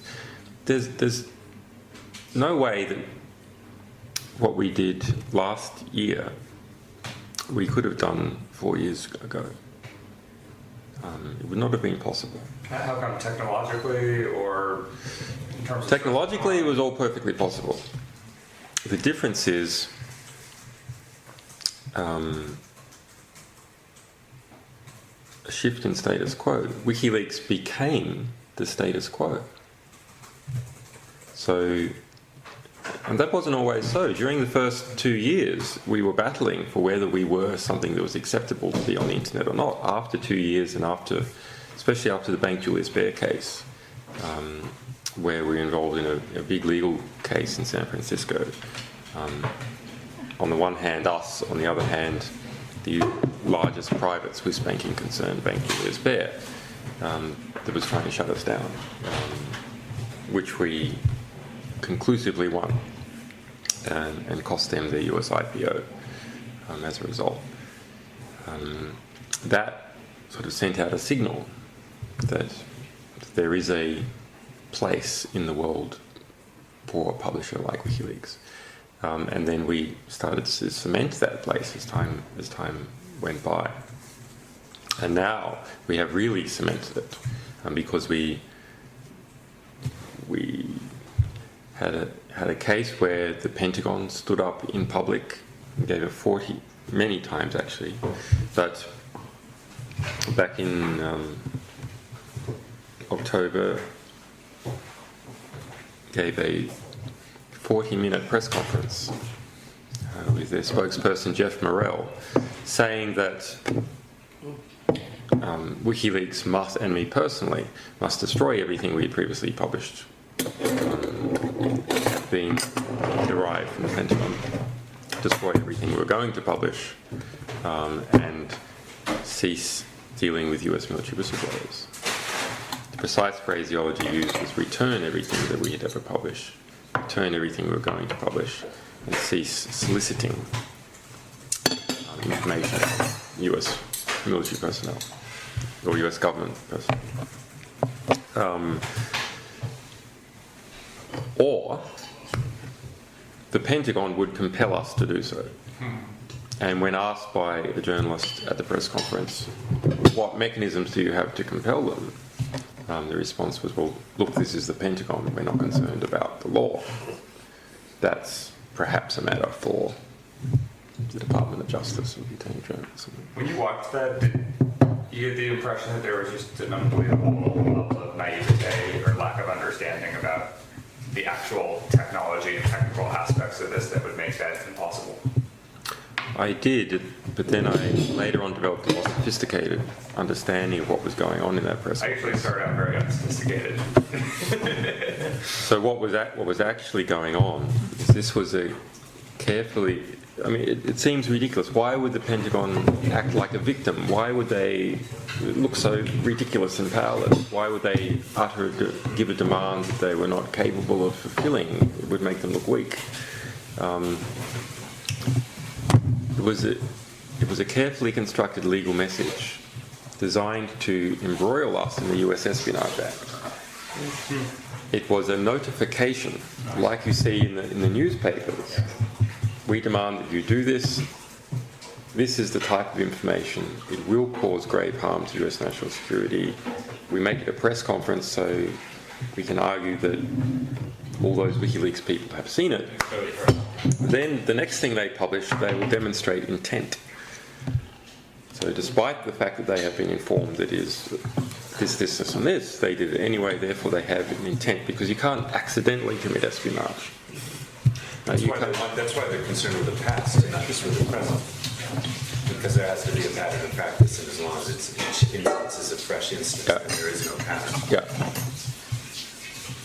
But in saying no, which we did quickly, actually before we understood what the legal trap was, but in saying no, and then in relatively short order producing the Iraq war diaries, and it's one of the best things we've ever done. Can we read the What about okay.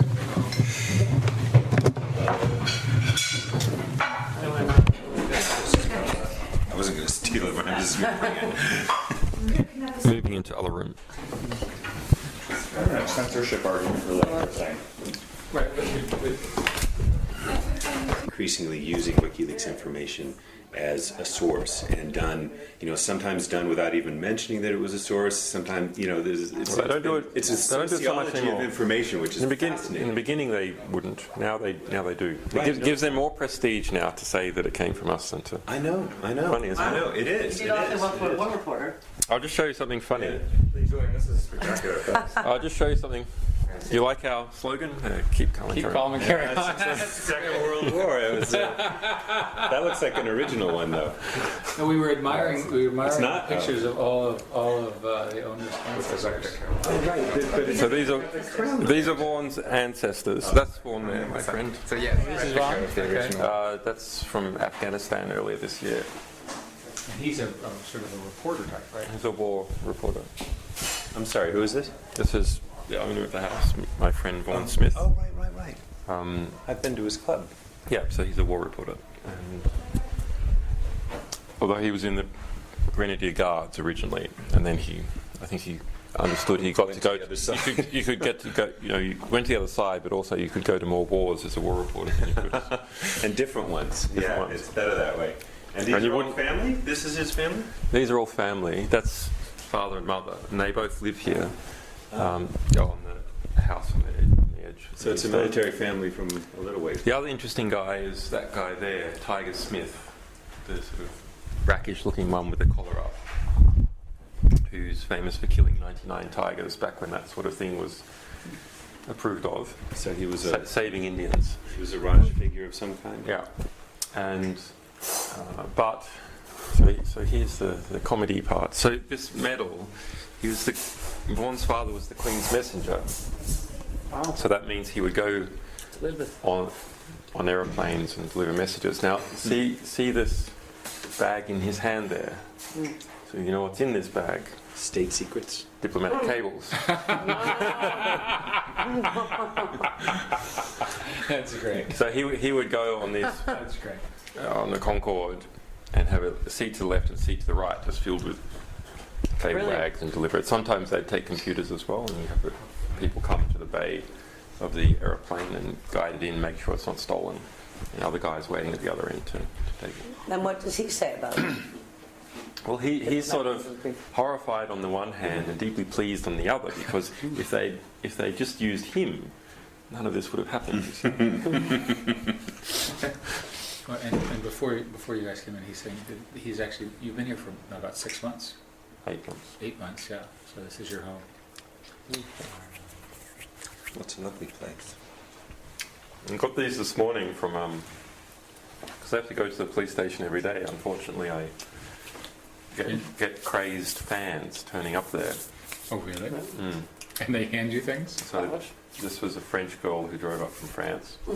Really? How far is the... I've had girls drive from France, Catalonia, Norway, didn't drive from Norway, flew from Norway, Amsterdam. I had a guy from the US sold his boat and came over here, Captain Morgan. How far is this police station here? Several boat two About coming. 15 minutes, 20 minutes. Wow. It's pretty funny. The woman from Catalonia was the most amusing.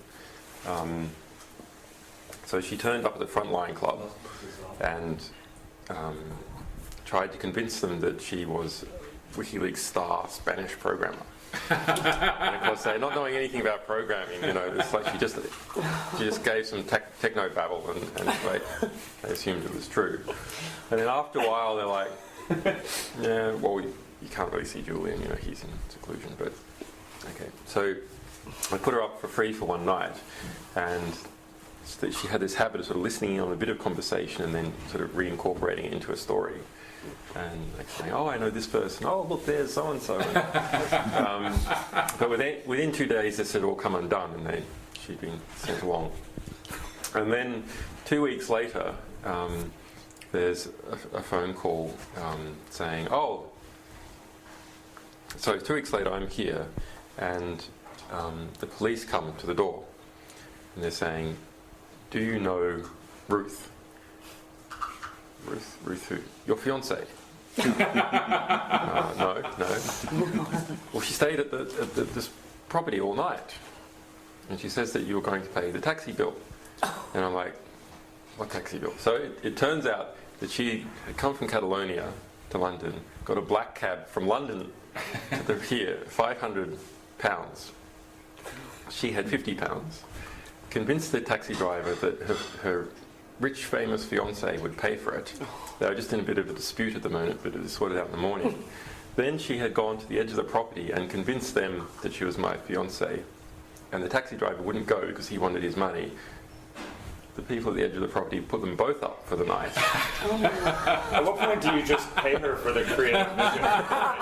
For the entertainment. I mean, it's just so creative. It's almost impressive. Then she was eventually arrested for fare evasion, because no one got to pay the bill. Bailed to appear on February 14, Valentine's Day, with bail conditions that she couldn't appear in Norfolk, so she flew back to Catalonia. But then we see that on her Facebook page she's still going on about how in love she is, and that these terrible women that lived here prevented the harpies, prevented her from coming in contact with him. Oh my goodness. Proving that everything on the internet is absolutely true. Every single fact. Especially Facebook. Especially Facebook. Everything is true.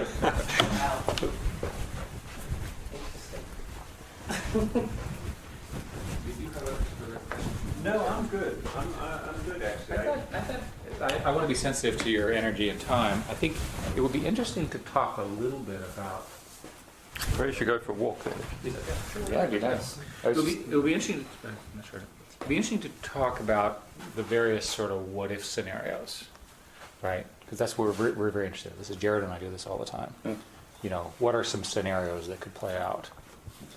Try to actually think about it. You have all these different actors and players. You obviously think about it. You're basically a physicist, right? You think about it that way, right? So, Well, actually, in thinking about what if scenarios, Going for a walk. I think there's actually it can actually be useful to think what if in the past. Like while we were sitting there, one of our chapters looks at intervention in the context of a futuristic genocide.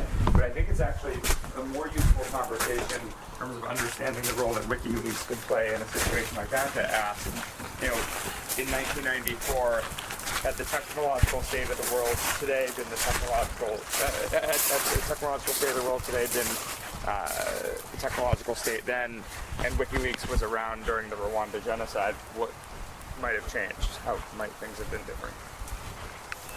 Just wondering if the weather will change. yeah, I think the weather. Welcome to British weather. Well, the cloud will move. The Rwandan genocide. Yes, I think it would have been. I think it would have been a bit different if they had internet and a number of phones in Rwanda. I think the message would have come out more, although maybe not that much. I mean, in the Congo, We should take all a the walk bad with things that happening in tree. the Congo aren't really getting much traction in Yeah. the West. That's a fantastic tree. Keep us totally dry. That's And good. And I guess, I mean, that's sort of, there's a larger what if question here, which is, you know, it's part what if and part why. Like, why haven't there been people in places like Iran or North Korea or Congo, you know, releasing documents in the same ways as there have been, say, in, you know, Western democracies? Well, we have actually. We have gotten a bit of material from Iran, actually. I think it's not that easy to do a Wiki Leaks in a combination of technicalities and reputation and funding and so on. It's not that easy to do. And we don't. That's keeping reputation. Right. I just wanted to make sure that was what you were But let's thinking. ask the question bluntly. So why are you not getting enormous numbers of anonymous USB drives about the bad documents in African countries that are run by these evil dictator types? We have. Don't you think that everyone would be incentivized to use you? Shouldn't they? We have gotten some decent African stuff, decent East Timorese stuff, lots of decent Latin American stuff. Is it because these governments don't write down as much of the stuff? They're not as networked. Okay. Some of them, like the Tanzanian government, use Kiswahili. They don't use English as their governmental language. A lot of it is to do just whether they perceive that WikiLeaks is a political actor within their country.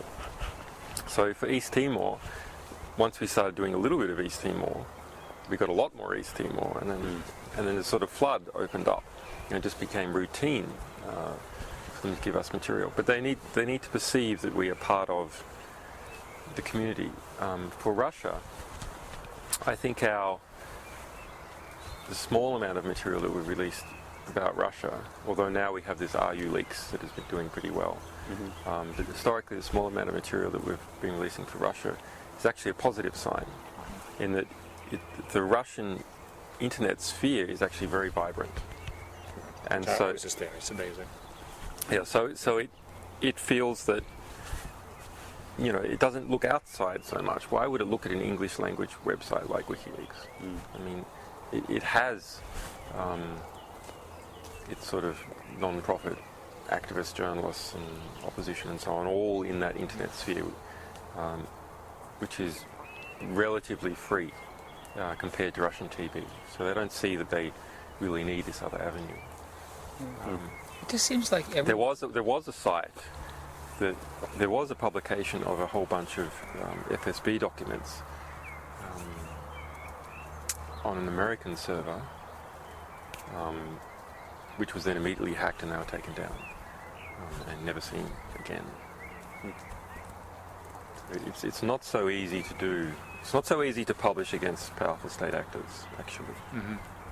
I mean, you've talked a lot about the importance of the name. That's been sort of I think, an important theme in this conversation. And so it makes me wonder, you know, how much there's the debut in which, you know, the site goes live. Then there's really the major debut where it becomes, you know, a household term or a household name.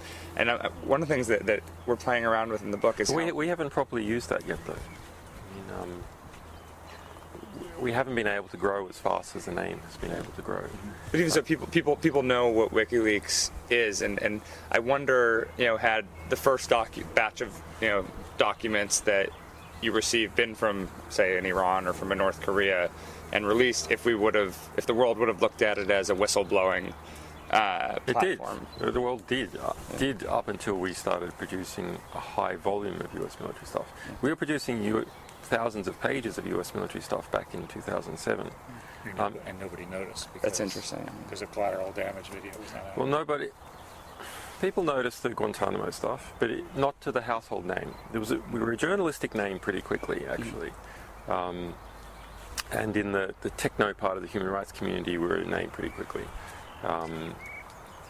and we were in the internet-educated German and English-speaking publics, especially towards the crypto security end, grew a name pretty quickly. So, for example, when we did a fundraising effort at the beginning of 2010 to May 2010, before collateral murder, we raised $1 million. So, you know, for a new sort of new in terms of concept, non-profit journalism group to raise $1 million in $20 donations, that's almost completely unheard of, and we were doing that before collateral murder. So collateral murder made us into a worldwide household. No, not even collateral murder did actually.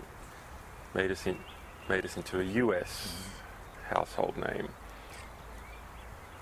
All these things started to stack up by the end of the year, and really it was the Pentagon's attack against us and the Swedish sex case, funnily enough, that then made us into a worldwide household name with 84% name recognition worldwide. Mm-hmm. That's interesting. Do you, so on the assumption that the current legal stuff is all resolved, the next few years are WikiLeaks. What happens with WikiLeaks? It becomes, I mean, again, we want to talk about, I mean, for us, T equals 0 is a year from now, right? So thinking a year from now, like the next year, does WikiLeaks just become bigger, more donors, more technology? You can change it in some way? But there's lots of changes. I think this idea I have about how to structure intellectual information is important, and we will overlay that. So that's actually part of your plan that you're talking about. Okay. When you do have a presence, when you have such public recognition, you have the luxury of being able to take fairly complex intellectual ideas and push them up. Like that would normally take a long time to sort of organically get traction, like some did with Java as an example. So it would take a long time to organically get traction, but you can put your weight behind them and push them up. So we have some of those moves we can make. But also I've seen that it's very difficult for us to be a command and control organization. And you spoke about the difficulties that you had to learn with Novell. But for us as an organization, like a command and control organization with a leadership and people who carry out tasks, we're in a position where we have the full force of a superpower and its investigative organs and the rest of NATO operating against us, bribing people, monitoring communications, etc. So that means that for us, any little psychological weakness in our people, any friction between our people, can lead to those forces plucking them off. Or you could be infiltrated even. Yeah. I mean, in theory. Or infiltrated. The plucking off, I think, is a bigger problem. But no, but I mean, yes. But the forces opposed to You're right. The infiltration. Yeah, but the forces opposed to you, they will think, okay, this is a foreign actor. Let's send our agent in, become a member, discover all their secrets. That's You're right. Think, I mean, we are aware of that problem, and so we investigate people and all this stuff. But what that means is it has tremendously slowed down our growth. Because you can't just put an ad out and say, we want you to have these skills and come into the office. It is absolutely impossible. So growth is constrained in that way. But there's another way of leading, and that's leading through values instead of command and control. And when you lead through values, you don't need to trust people. And values, and the number of people who can adopt a value, there's no limit on the speed of adoption. It can all happen very, very quickly. As it's not supply, in terms of the employer supply limited, rather it's demand limited. As soon as people demand the value, they can adopt it. I say that, the way I express that is that the power of an idea is underappreciated. Right? But if you can get the idea inserted correctly, then millions of people. Right? So my comment would be, that the deeper ideas that you're talking about they're either not understood or they're being fought by misinformation. Right? You know, as you said, it's a clever use of words to turn against you or what have you. So you have, I think, a challenge to get the deeper arguments that you've made to us heard over all these other forces. Well, I mean, people saying it, well, actually, you say lies long enough, people start to believe them as well. So the Afghan release was a terrible thing. This is now sort of spread so fast that we're basically given up trying to knock it down. The energy's better off spent doing something else. But we do see that we are educating a whole range of people about us and about our values and about things that we believe in. And now what is happening is that these people are finding each other across the world and across states. And so we are creating our own computational network of human beings that we can think in the same way, that sort of on a point-to-point basis can trust each other. And so we started out last year in a position where we had this big confrontation with the State Department and the Pentagon at the same time, where one of our few claims to success is that we've managed to get the Pentagon and the State Department to cooperate. Where they as internally were highly organized. They have their contact sheets, they have an internal mail system, and they have a command and control structure where they can task people and recruit resources for things. And they have people available to spend on us. Maybe there's 10,000. So that's, in that particular case, the people that are pushing against us. On the other hand, on our side, we have millions of people around the world who support us and support our values, who are, on the other hand, traditionally completely atomized. There's no command and control structure. They're not able to effectively coordinate with each other, and so on. So that's the starting condition. But of course, an organization starts to form with these people as they find each other locally and as they discover each other. And they become optimized. That network of nodes starts linking up and becoming more and more efficient at comprehending its environment, planning for action, and then acting. So there's some plans we have to potentiate that. So they're probably out by then. So we're going to take these graphs of several million supporters, and do you know what simulated annealing is? So when you have an alloy, rather when you're trying to make an alloy with two different metals, and the idea is you put these metals together and you mix them together, and they settle, the molecules of the two different respective metals settle into an arrangement with each other where they are in the sort of tightest attraction to each other, the lowest energy state. And to get them into this state can be quite hard, because if one molecule might be buddied up with another to its left, but the strongest arrangement might be if it joins the molecules to its right. It's already close to the ones to its left, so it has to it needs a kick to get out of the position it's in and into this new position. And so this is called annealing, and you'll see that when people are making these alloys, they will melt the metals together, pour them, and then let them cool a bit, and then heat them up a bit, let them cool a bit, heat them up a bit, not so much each time.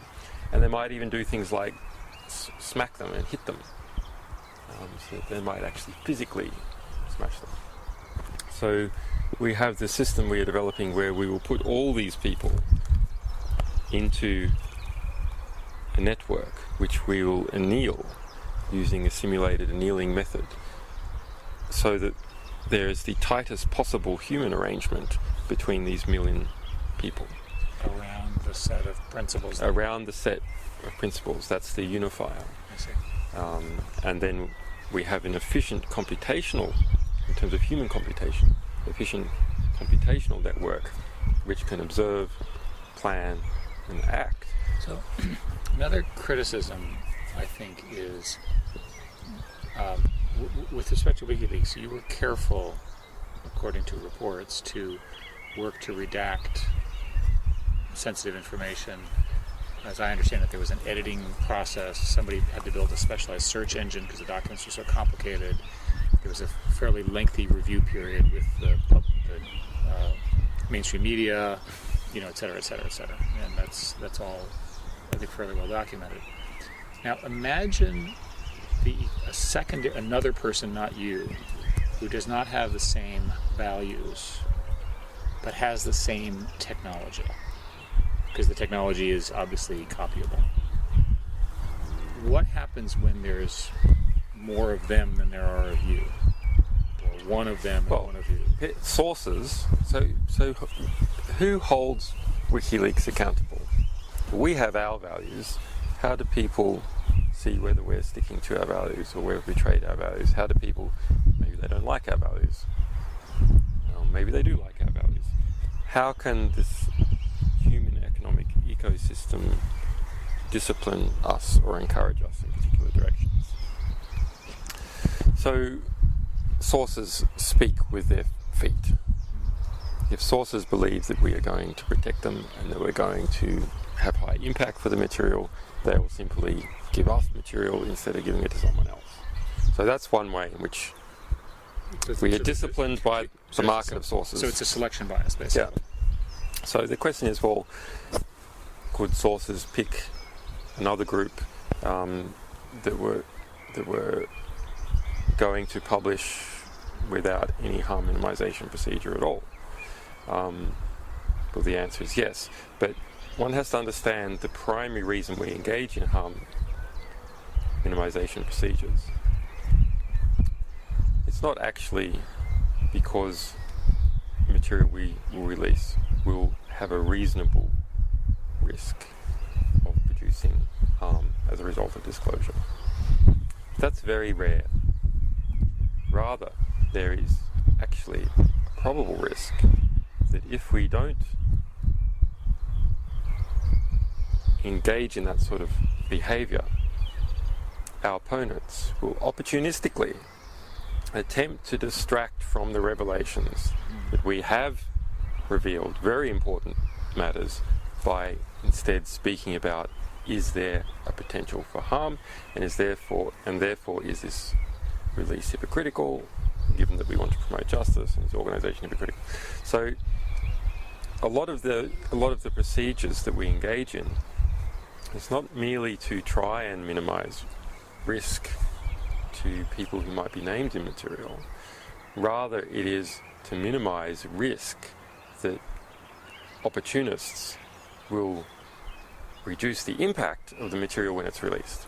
So it's part of the impact maximization that we're doing, is to prevent this type of attack on what we publish. So from that point of view, intelligence sources will understand that we do that in order to maximize impact. Now that said, we do not permanently redact anything. We only do delayed redactions. So we delay until the security situation has changed and we can release this. And I think that is an important difference to what... So is it fair to say, I'm not trying to put words in your mouth, that eventually the things you redacted will be they will all be made available? All be made available. But that's a different question, actually, I think, from what you were asking, which is, what if the same process and technology... So I'm getting to that. But it disturbs me greatly. It is and we have all sorts of other projects about syndicating our submission system to third parties and so on. But it disturbs me that we are redacting it all. It is a very, very dangerous slippery slope. Now, I've already said that we go through this not merely to minimize harm, but for political considerations, to stop people distracting from the important part of the material by instead hyping up concerns about risks. It's just a pragmatic decision. It's a strategic it's more a than pragmatic, value-driven. tactical decision to keep the maximum impact there instead of having it being distracted against. So, but that is us already engaging in a rather dangerous compromise. Now, it's not nearly to the same degree of the newspapers, because we've done this collaboration with them. We can see that it's just appalling. I mean, we released these results of the analysis of their redactions versus what actually needed to be redacted. It's extremely interesting.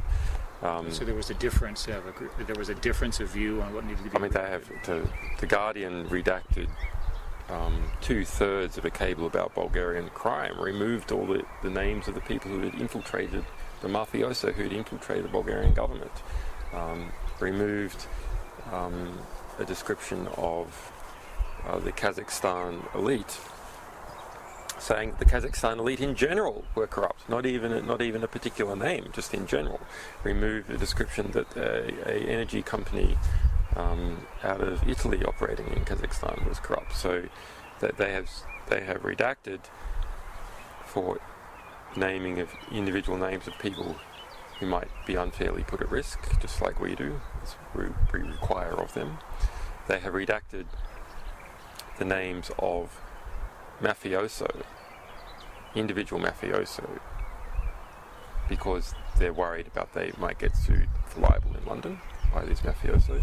They have redacted the description of a class, Kazakhstan elite. The class has been corrupt, and they have redacted descriptions of individual companies being corrupt because they don't want to expose themselves to any risk at all. And that's true for the Irish Independent, even though a very good newspaper, journalists totally on side legally, they do this. Incredible self-censorship across the board, and they don't admit doing it. They don't reveal the fact that they're doing it. So we don't want to go down that path. I'm sure these groups also started out as, no, we will just do these little redactions, and then economics comes into play, and then why take the risk, and so on. And so you end up with a system of self-censorship, and it's embarrassing to do it, so why tell the public that you're doing it, but you're not telling the public you're doing it, so it gets easier and easier to do every time. If we look at email, who censors email? No one censors email. We look at a telephone call to your grandmother. Is there a censor there sitting on the line determining whether you are about to say something bad to your grandmother and cutting it out? Of course not. The postal system, are there people opening envelopes to see whether you're sending something bad? No. YouTube, a priori, is anyone sitting there reviewing every video before it's posted? Impossible. Let me give you the technical answer so you make sure you know it. We can't review every submission, so we basically, the crowd marks it if it's a problem, and then But post-publication. Post-publication. So once it's out, people can take copies, and it could be spreading everywhere. And what happens is the takedown, we get into trouble because various players want us to do pre-publication review, but with 48 hours of YouTube video coming in every minute, we can't mechanically do it, right?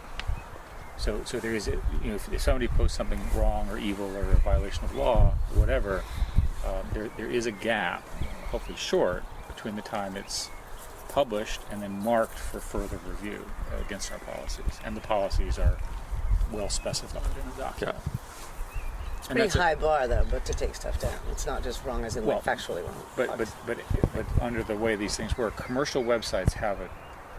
We can decide what we want to allow, what we don't. We have a set of criteria. You can see them, you can read them.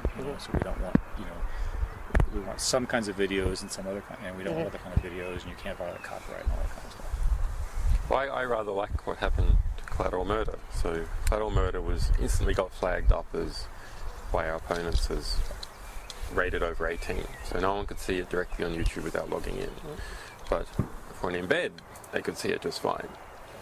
And so my interpretation of this is that when there's an embed, someone else's brand is on the damn thing, and when it's not an embed, your brand is on it. Without knowing the specifics, all I can tell you is the system is responsive to the post-publication feedback. There have been a couple cases in YouTube where there have been rating scams where, Jared will publish a document and people will decide they want to demote him. So they'll give him a lot of negatives because he's being attacked, and then he becomes unfairly lower ranked than he really should be. So these systems they're manipulable by pressure groups, and I would think that would be a constant. Yeah. Sometimes by regimes. I mean, there's some autocratic regimes that will flag content posted by activists as inappropriate. Yeah, we've had stuff that we've posted by anti-Scientologists who've done. I think there were 5,000 Scientology videos were removed from YouTube when some lawyer claimed that they're all swore that they're all his copyright, etc. So we suffer because we do purely really political. I don't mean party political, I mean to do with this political sphere and how power is delegated. That's what I mean by political. Because we do deal with almost purely political material, there is such scrutiny on us that if we, at least at this moment, if we were to go to a publish first, pull later, they would go, oh, well, it's too late. You put it all out there. Now there's 1,000 copies. Again, you have a different model, right? You require human editors. Well, it's a problem, though. It is a severe problem because it means, in terms of scalability, things are very hard for us. And so that's why we have this new syndication system where we're syndicating the editing to various non-profits. But you're fundamentally outsourcing the human judgment. Yeah. Because it's not possible today to write computer algorithms that would do this stuff. Well, I think that this human judgment actually is more. Yes, there is some cost to publishing without vetting, but actually the problems of vetting before publication are so severe that they are much greater problems. And if you had to choose between these two, you would choose publication without vetting. So that's also interesting to us. That says you would fundamentally prefer. You're so concerned about this human judgment and the possibility of bias. We'd ask for we'd ask the weight, if you like, on the people giving us material. You exercise your judgment about what you send us, but everything you send us we're going to publish. Otherwise, we will be compromised, and other people will also try and once they understand that we have a lever to determine what is published and not published, people will try and get that lever by levering us. I want to make sure we've got Jared other questions, Lisa. Well, I had a follow-up question on that. I mean, again, we're looking futuristically in each aspect of the book, and what I wonder is, you have a certain volume of content that you're getting right now, but at a certain point, and at one point, Twitter only had so much content as well. At a certain point, it does become so overwhelming that to your point, if there's no, if you publish everything that gets sent, at what point is there such a mixture? Is there so much content that is just manipulated that it essentially drowns out the legitimate? The manipulated content will never be the issue. Although there is something to be said for having a perfect record, which we do at the moment. But manipulated content will always be an insignificant quantity of material. And the reason is it takes economic work to manipulate content. To do it well, you need someone who's even more intelligent than the person who would have created the original document, even more informed. And if the whole document is going public, this is not like a news story where you give the journalist manipulated content. You have to fool all the opponents and everyone else in the world with the material. It's a lot harder. So, and at the same time, every organization generates a mountain of paperwork and internal records just by virtue of its activities. So all those records are produced for free. So the legitimate content will always outweigh the manipulated content. The problem is that a small bit of manipulated content can devalue the large amount of unmanipulated content. Can I disagree with you on one point? I fundamentally believe that disinformation becomes so easy to generate, and because complexity overwhelms knowledge, that it's in the people's interest, if you will, over the next decade, to build disinformation generating systems. And it should be true for corporations, for marketing, for governments, Yep. and so forth. And it just makes the job for a legitimate journalist that much harder, right? Because there's just and you know, your answer earlier was that this is fundamentally a trust problem,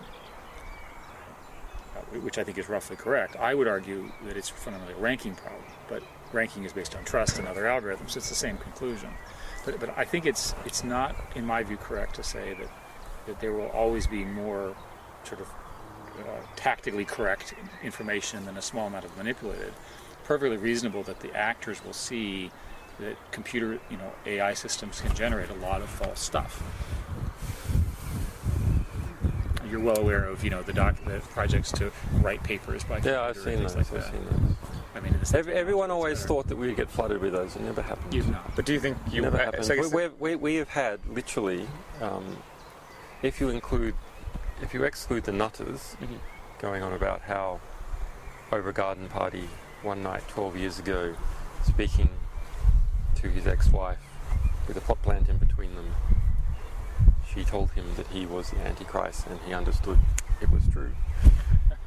If you exclude those cases, which we get a fair bit of, the genuine attempted frauds, there have been about 20.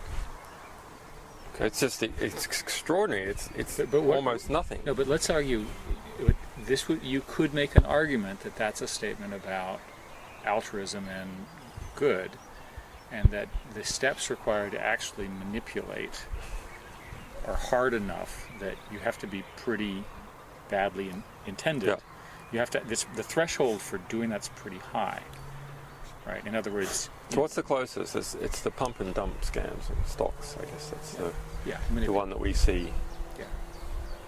fairly frequently, and where they've pushed things. They've done it as gifts, and they even have things to evade OCR recognition on emails. I mean, in Google's case, we see lots and lots of link farms, which are attempting to manipulate our Yeah. rankings. I know that We detect- what we're seeing now, we're seeing HB Gary, this intelligence contractor, high-tech intelligence contractor, was hired by, was asked by Bank of America to submit a tender, and we got hold of their copy of the tender. We don't know who ended up taking the tender, to take us down. And the quote was $2 million a month, and they would spread disinformation, and they would hack this, and they would target our journalists, and they had network maps of people who supported us, and they would leverage their careers and self-interest versus their ideology, etc. So that's there, but I mean, disinformation has always been there.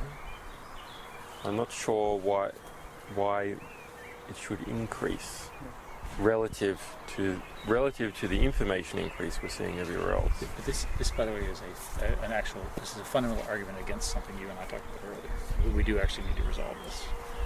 Right. Does the rate of Don't mind disinformation us. Arm wrestling, maybe. But I think there's more. This is actually one of the most interesting. I mean, the whole conversation's been fascinating. But this last piece is really interesting because it plays into how Eric and I are thinking about, and Scott are thinking about these chapters. It's like, imagine 10 years from now, or imagine 15 years. So, for the purposes of argument, let's imagine 10 years from now. It's very easy, not just for a large group of people to sort of create fake documents, produce them in mass, and distribute them in mass. Let's assume a single individual has that capacity through the technological platforms they have. You won't have Julian Assange saying it's true. So assume that they, or whoever. But he's making a more fundamental argument.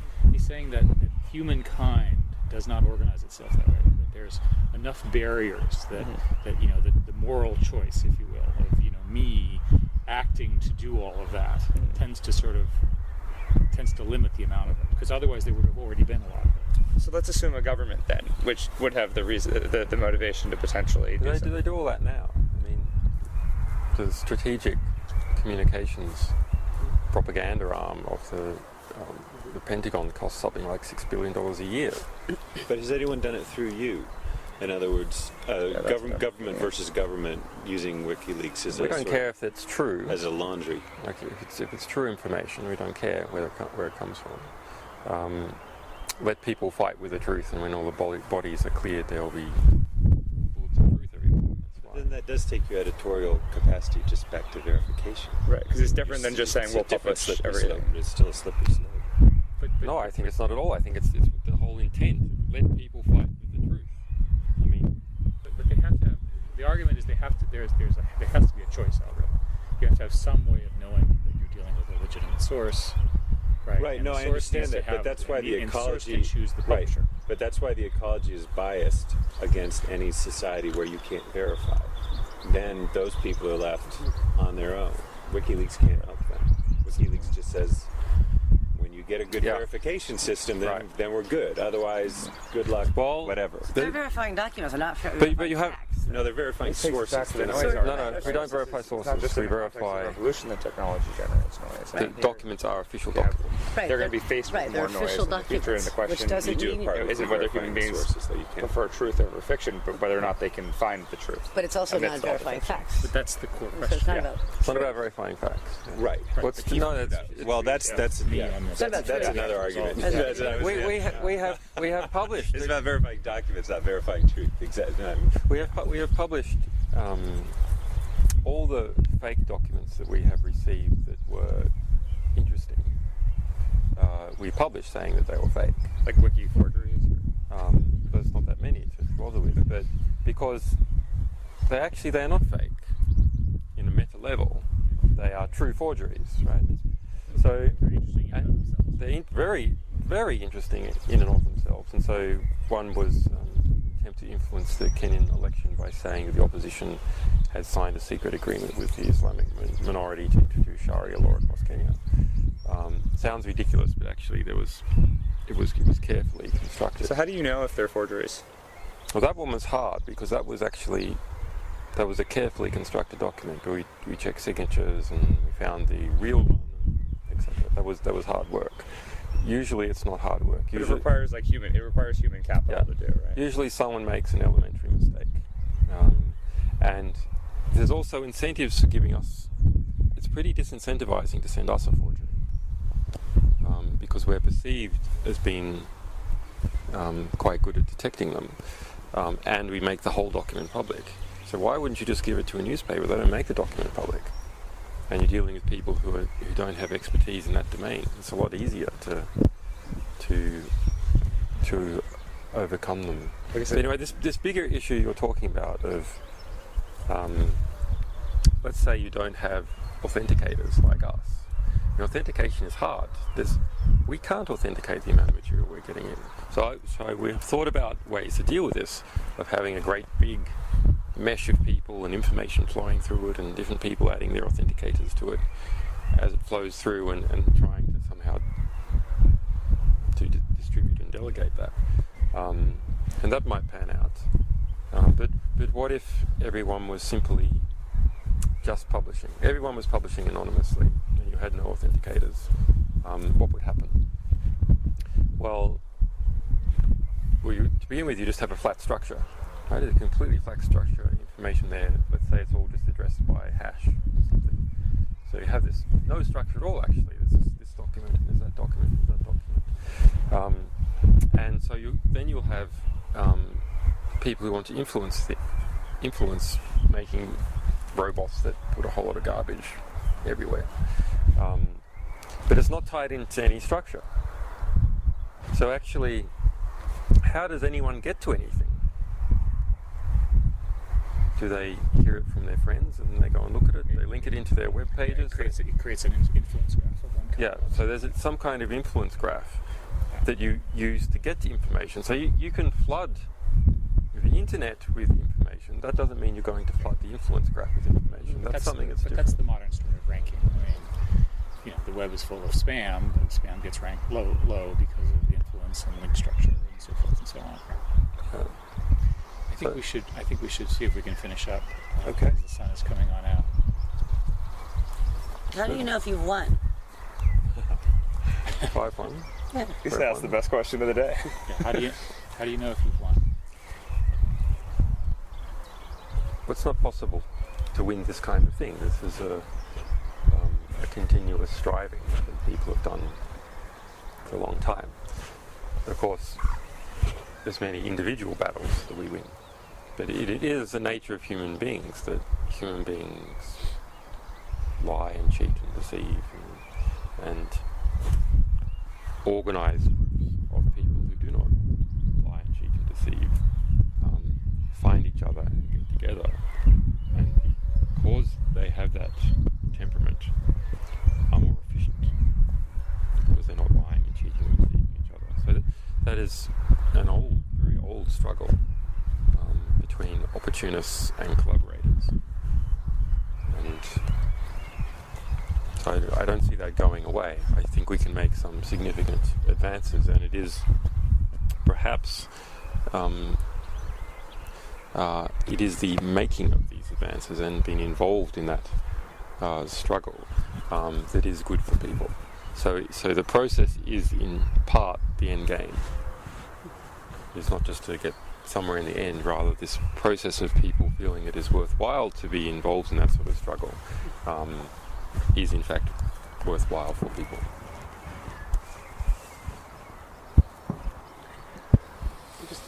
It's a satisfying spiritual.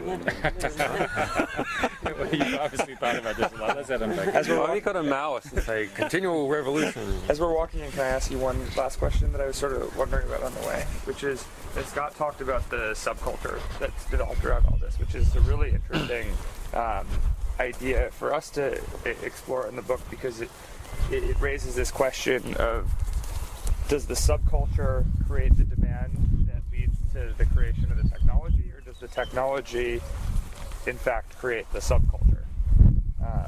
It's sort of interesting cause and effect. I think you can argue this from both sides, but I think the technology emits the subculture. So Once you have a whole bunch of young people who can communicate their ideas and values freely, then culture arises naturally. So, and that culture comes out of, it comes out of experiences and harmonizing with other cultures and stuff already in the record, but it also just comes out of the temperament of young people. The desire to find allies and friends and share in a process and to remove power from old people. So you're exceptional. Yeah, no, but It's remarkable how uncreative old people are. speaking as an older person, I Well, agree. I speak as one as well. No, but I think part of your intellectual argument is that you start off relatively, the model you're using, the Stanford model, you start off with sort of human values, and then they get co-opted, if you will, my word, not yours, with this sort of status model, that you're sort of forced into the structure of Yes. that, and that the incentive system and constraints sort of put you into this box as you get older, and that's sort of Right, exactly. Right. And with different systems that potentiate different ways of transmitting wealth or communicating values or making some types of group cognition more efficient than others. Right. And you're arguing that if you get enough of this group that you're identifying together, it in fact is a summary change in these complex Yeah. systems. Right.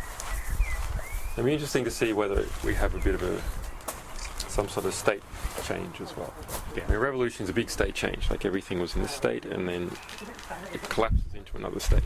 Yeah. And those transitions happen very quickly. It'll be interesting to see whether we will have a broader, general, globalized cultural change that has this fast transition.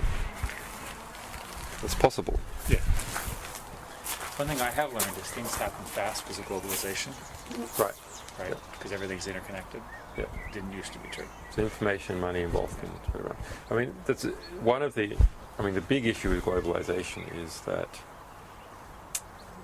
you can be an arsehole and move your money elsewhere. So fast EFTs, fast wealth movements, fast signing of contracts, which are a type of wealth movement. These encourage opportunism, because if political sanction, if money can move faster than political sanction, then you can just keep moving the money through the system and growing it as it moves through the system, have it become more and more powerful, and by the time the moral outrage comes to stop it, it's too late, it's gone. So what's happening now on the internet is that political sanction, by political I mean the way I use political the way Australians use it, by the way, which is, it's not about party. Australian? It's not about party politics. It's just The body politic. the body politic. So political sanction is now able to move a lot faster than it did before, and possibly as fast as money. Not in any individual transfer, but in the complex structuring arrangements you need to make transfers. These can take a while. Let's. Everybody ready? Let's move on. You can think of another question, Eric. I have lots. Julian, you've been so generous with your time. Really appreciate it. Do you have a bracelet? I do, on my leg. Yep. It's not a bracelet, it's a manacle. A man. Conversations do tend to go on. And just out of curiosity, so as you get ready for this sort of next court thing you have to go through, unfortunately, the legal team comes over and visits every day. Well, you can't come over every day out here from London. I did 8 hours travelling today. Actually, I fired part of my old legal team. Yeah, I just saw that. Because You end up like on the phone a lot. well, what ended up happening is that they were charging, after promising not to, £730 an hour to sit on that train coming out from London. But I was rather unhappy about it. But at the end of the day, do you end up having visitors every day, basically, or is this relatively? There'll be my staff or so on. Yeah. More interesting visitors every week or something. Okay. Well, I hope we have been at least a distraction from all that. So we wouldn't mind a leak from Google, which would be, I think, probably all the Patriot Act requests. Yeah, which would be illegal. Depends on jurisdiction. We are a U.S. There's higher laws, First Amendment, you know. No, I've actually spent quite a bit of time on this question because I'm in great trouble because I've given a series of criticisms about Patriot 1 and Patriot 2. Because I think they're because they're non-transparent, because the judge's orders are hidden and so forth and so on. And the answer is that the laws are quite clear about Google in the U.S. We couldn't do it. It would be illegal. So we're fighting this case now with Twitter. We've done 3 court hearings now, trying to get the names of the other companies that fulfilled the subpoenas to the grand jury in the US. Twitter resisted, and so that's how some of us became aware. They argued that we should be told that there was a subpoena. I wasn't told, but... This is concerning you? Me personally. Yeah. But 3 other people were told. But we know there's at least 4 other companies. I can certainly pass on your request to our general counsel.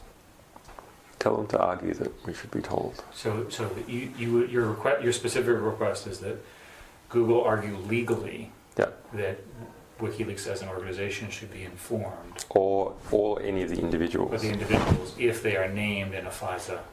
Yeah. Okay. Yeah. I will pass that along. Great. And we'll see what comes back. And tell them to bring back all the other ones. We're into the restroom. Why don't we all sort of figure out what we're going to do next in a minute? But let's let Julian get back to actually running the empire. No, he's good. You have the other thing is in terms of running WikiLeaks. I keep asking. I'm just curious. Running WikiLeaks, are you able? I mean, you have a staff, right? So you have to talk to them. Yeah. Right? You have to call them, and I mean, I assume you could do email and all that. No. I don't use email. Okay. because it's It's too dangerous. And encrypted email is possibly even worse because it's such a flag for endpoint attacks. It's like attack that endpoint. There's an encrypted. But we do have encrypting phones, and unfortunately they don't work in all countries. But the SMSs work in all countries. So, but when you speak with a staff member, it would be typically on the phone or in person? Typically in person. Typically in person, you'd ask them. I've kind of gotten like Osama bin Laden now. How big is the staff? It's about 20 people. Yeah. But roughly then, if I were to describe it, people come and visit. You're using technology carefully to manage things, and you're well aware of people watching you and so forth. Given yeah, and that's been true for a while. I think in reading about it, it's not. That's been true for at least a year and a half. Well, there's been various times. I mean, one of our people was ambushed by a British intelligence in a Luxembourg car park, 2008, early 2008. So that was the first. What did they do? Concrete. They followed him there to a supermarket, and when he came out of the supermarket, they were waiting by the car, and said, man in his 40s, nice watch, confident, tall, James Bond, very stereotyped sort of character, good shoes, and started to ask questions about Wiki Leaks and me, and told him it would be in his interest to come and have a cup of coffee and chat about things. But it was a clear threat that it was a supermarket car park. I mean, you could have made that approach somewhere else. It was made in the car park of the supermarket. Did you identify himself as British intelligence? No. Mm-hmm. The accent. I mean, there's no one else like that who would be interested. And he was told by our guide that our guide wasn't interested in me. See you later. Sorry, buddy.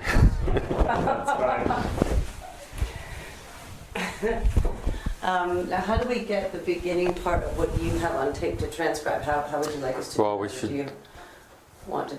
How should we? Because he was kind enough. Hey, we should give it to you, and might give it to you now. Might be safe. If you don't mind, and then we'll transcribe and send it all back to you. Can we just FedEx you? Yeah. Yeah. Is that?